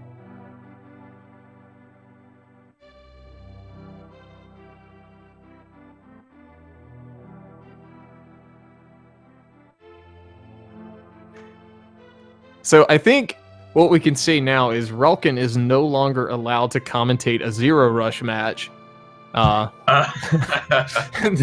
It's getting a little weird, especially if it happened last year and now it's happening again. Yeah, I must be Zero Rush's curse for his console. I'm sorry.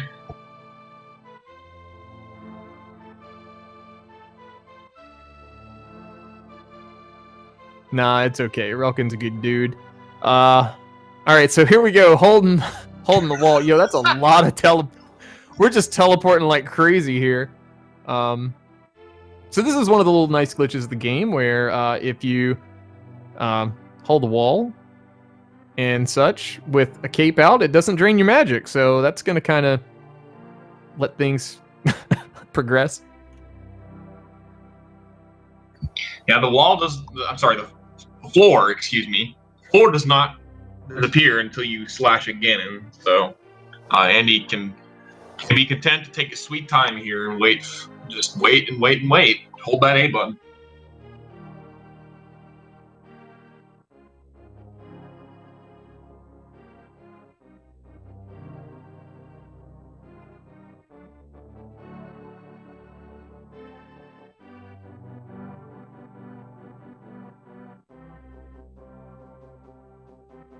All right, looks like we're getting the runners to come on in for an interview here in just a second.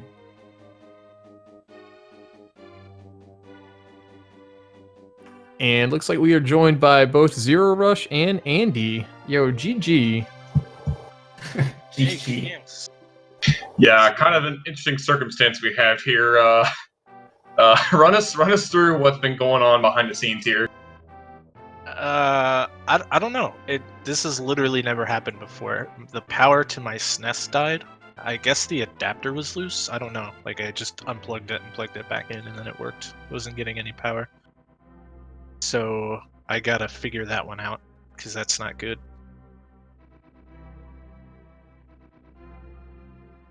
Well, I gotta say, you guys never cease to bring the excitement when you guys race each other. And Zero Rush, I don't know if you're gonna want to ban Relkin. We were talking about this from commentating your matches, but I think something like this happened. He was saying last year, and he was commentating that match when it happened to you then. Yeah, last year I had a console crash. Was it last year? Sometime I had a console crash in a game versus Banta, but that was an actual just console crash. And it was due to having an unstable table, so it would shake a lot. And I fixed that, so that hasn't happened. It's happened like once or twice, just because Super Nintendos are bad. But like once or twice in like the last year, maybe. But I don't know. I just have a recurring theme of equipment issues. During the qualifier, I had my OBS crash, which I later found out when other things started going wrong, that I had a bad RAM stick in my PC. So that's fixed now too, but I guess it never ends. Well, I guess this is a good thing. Andy obviously doing, I'd say, the respectable, commendable thing here, with you being, basically in the position to win this and opting to hold the Ganon wall. So, Andy, my question is, and chat was asking this, did you know you have a pause button? Yeah, but that's not as fun. Giving you the full Ganon experience, warps, fire bat rings, and everything. Yeah, I've never seen so many fire bats at one time. It's it's quite the thing. But yeah, so you guys just played a doubleheader and crazy ending, but obviously we got a game 3 given how things have panned out here. So I guess, do we know when you guys are going to be heading or playing your game 3, and also, or when you're going to schedule it, and also what the settings are going to be? So I think we decided tomorrow, 4 p.m. Eastern, and I'm going to make it 6-6 instead of 7-7. All right, so that's going to stack on to what we had tonight. So if Andy does submit that at 6-6, then we'll have 6-6 maps compass shuffle. So it's going to be fun. It should be worth watching. You guys are in a position where winner advances to the bracket, and then I guess Asclepios Rod waiting for you guys, or for the loser down there. Obviously, wanting to advance now and not have to worry about playing another set is ideal. But you guys, being to the winner's side, feeling pretty good. But in your situation, obviously, I know you guys don't like playing each other in a way, just because the competition's so tight. Yeah, I don't mind playing Andy, really put him up against the wall this seed, so I think I can do the same thing. Oh my.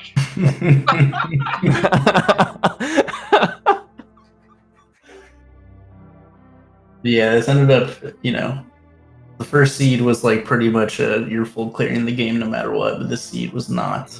But I ended up doing that anyways. So There's a lot of interesting stuff going on this seed. I kept forgetting to check Saha, and had to go back and do that when I went to Pod to find out what the pendants were.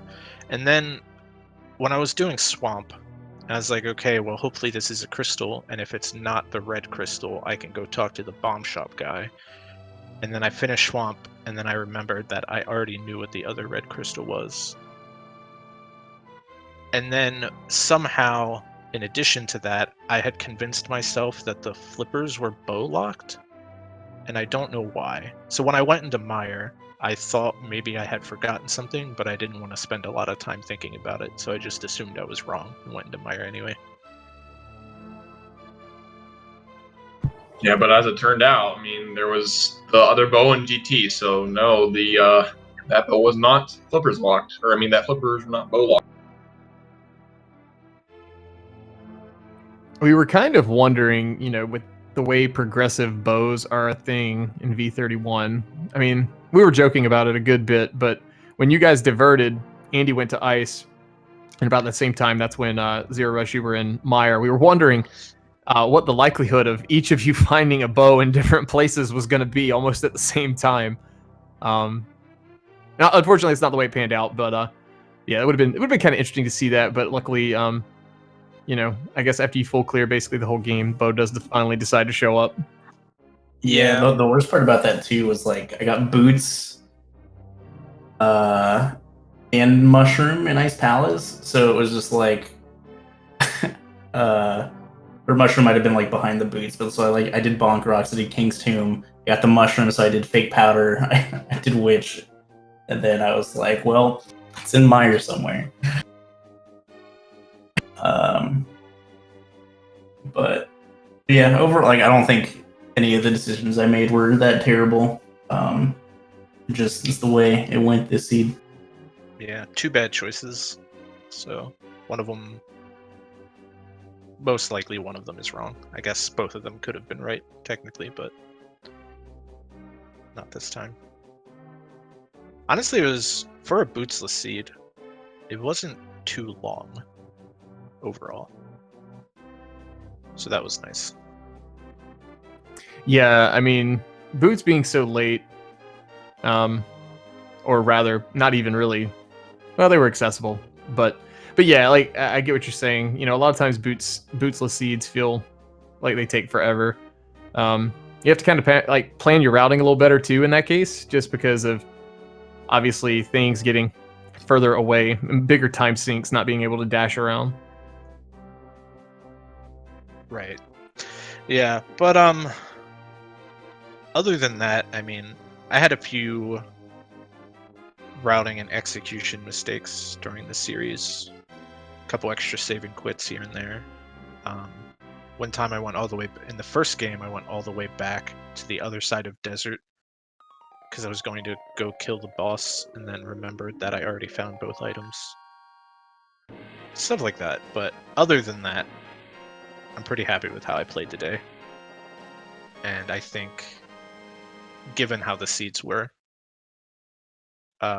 either one of us could have won. It's just a matter of who made that, In both cases, we were looking for one item at the end and had a lot of options.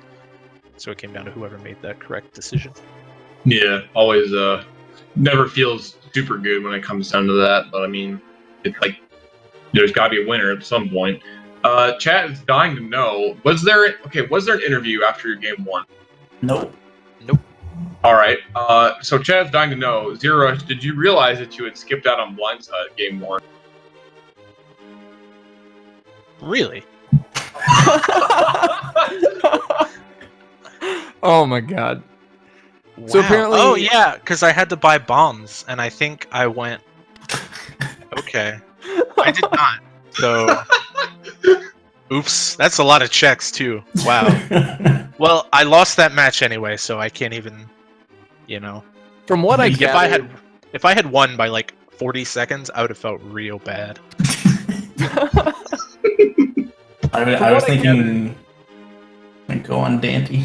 No, I was gonna say I think you only missed Cape from what I was told, but I could be wrong. Yeah, I was just kidding. I was feeling exactly the same when I went for the East Death Mountain fair revival hover. I was dropping it again, and I'm like, man, as Zero Rush finishes right now, I probably would have won if I didn't try to go for this dumb thing. Yeah. The only reason I didn't do that too is because I accidentally grabbed that fairy in desert instead of catching it. I spun the net and then it ran into me. It was very upsetting. It sucked anyways with red mail. I had to take 3 hits from a dead rock and then like avoid dead rocks while I'm getting pelted by boulders, and then I just jumped a little early. But yeah, these are fun races. Looking forward to tomorrow. Yeah, so guys, be sure to tune in. I'm not sure if that's going to be restreamed or where it'll be restreamed, but tomorrow I think you guys at 4 p.m. Eastern time. Gonna have a 6-6 map compass shuffle match between these two to decide who's going to move on and who's still alive in the tournament. But it's kind of weird because Andy's still going, and you know, I mean, do we sit here and kind of wait for this to pan out? And you know, I mean, Ganon's either going to get tired or it's only 3 more minutes. Oh, it's 3. Okay, all right. Yeah, we'll let this play on out. So from watching the restream, it looks like I held the wall for 12 minutes. Yeah, that sounds about right. That's about how long it took me to. I actually died on Ganon in the second attempt because I missed the fire rod and then walked directly into a bat that he shot because he wasn't stunned. And I did redo it. Otherwise, it would only be 10 minutes. So I'm sorry about that. I think all things considered, we'll forgive you for that. But maybe Andy's got world record here for longest cape usage now. Not really sure if that's like a thing, but so also the Ganon teleports world record. 37.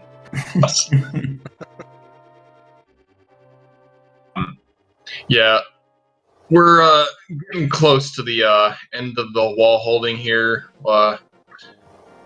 Any other thoughts on your series so far, and maybe a upcoming game tomorrow? I think both Zero and I want to win so that we don't have to race another best of 3 soon. Yeah, they get kind of exhausting. I've forgotten what a double header can do to you mentally because it's been a long time since I've had to do one. Yeah, I think I've actually pulled 2 double headers already in the group stage. Those were mentally taxing. I was worn out by the end of it. I was like, wow, this sucks. I don't realize how mentally taxing this is. I don't know. So I tend to agree with you guys on that. So no worries there. Yeah, it's definitely something that it's not easy, especially to stay at a high level of play. But that being said, make sure you follow both of these guys. Both very good runners of the game. Probably would enjoy if you guys gave them a follow for putting on such a great show for you guys with the doubleheader today, and then the game 3 potentially tomorrow. But yeah, Ganon's probably getting tired. I think we're getting real close to the time.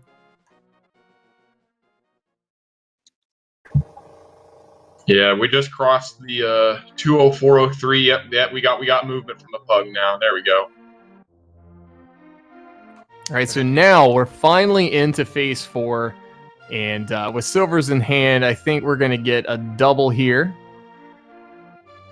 It's a good thing Andy didn't fall off. And another double there, so down goes Ganon. Yeah, the double to finish it off. Sword in the air, don't have to worry about the stupid falling off the thing. But yeah, Andy is going to cross the line at some point here. Let's see, with official SRL time, man, I can't talk. 2 hours, 4 minutes, 44 seconds. We never really said Zero Rush's official time because of the way we time warp. That was 2 hours, 4 minutes, and 4 seconds. So get your GGs in chat for both of these guys. This has been a wacky race, man.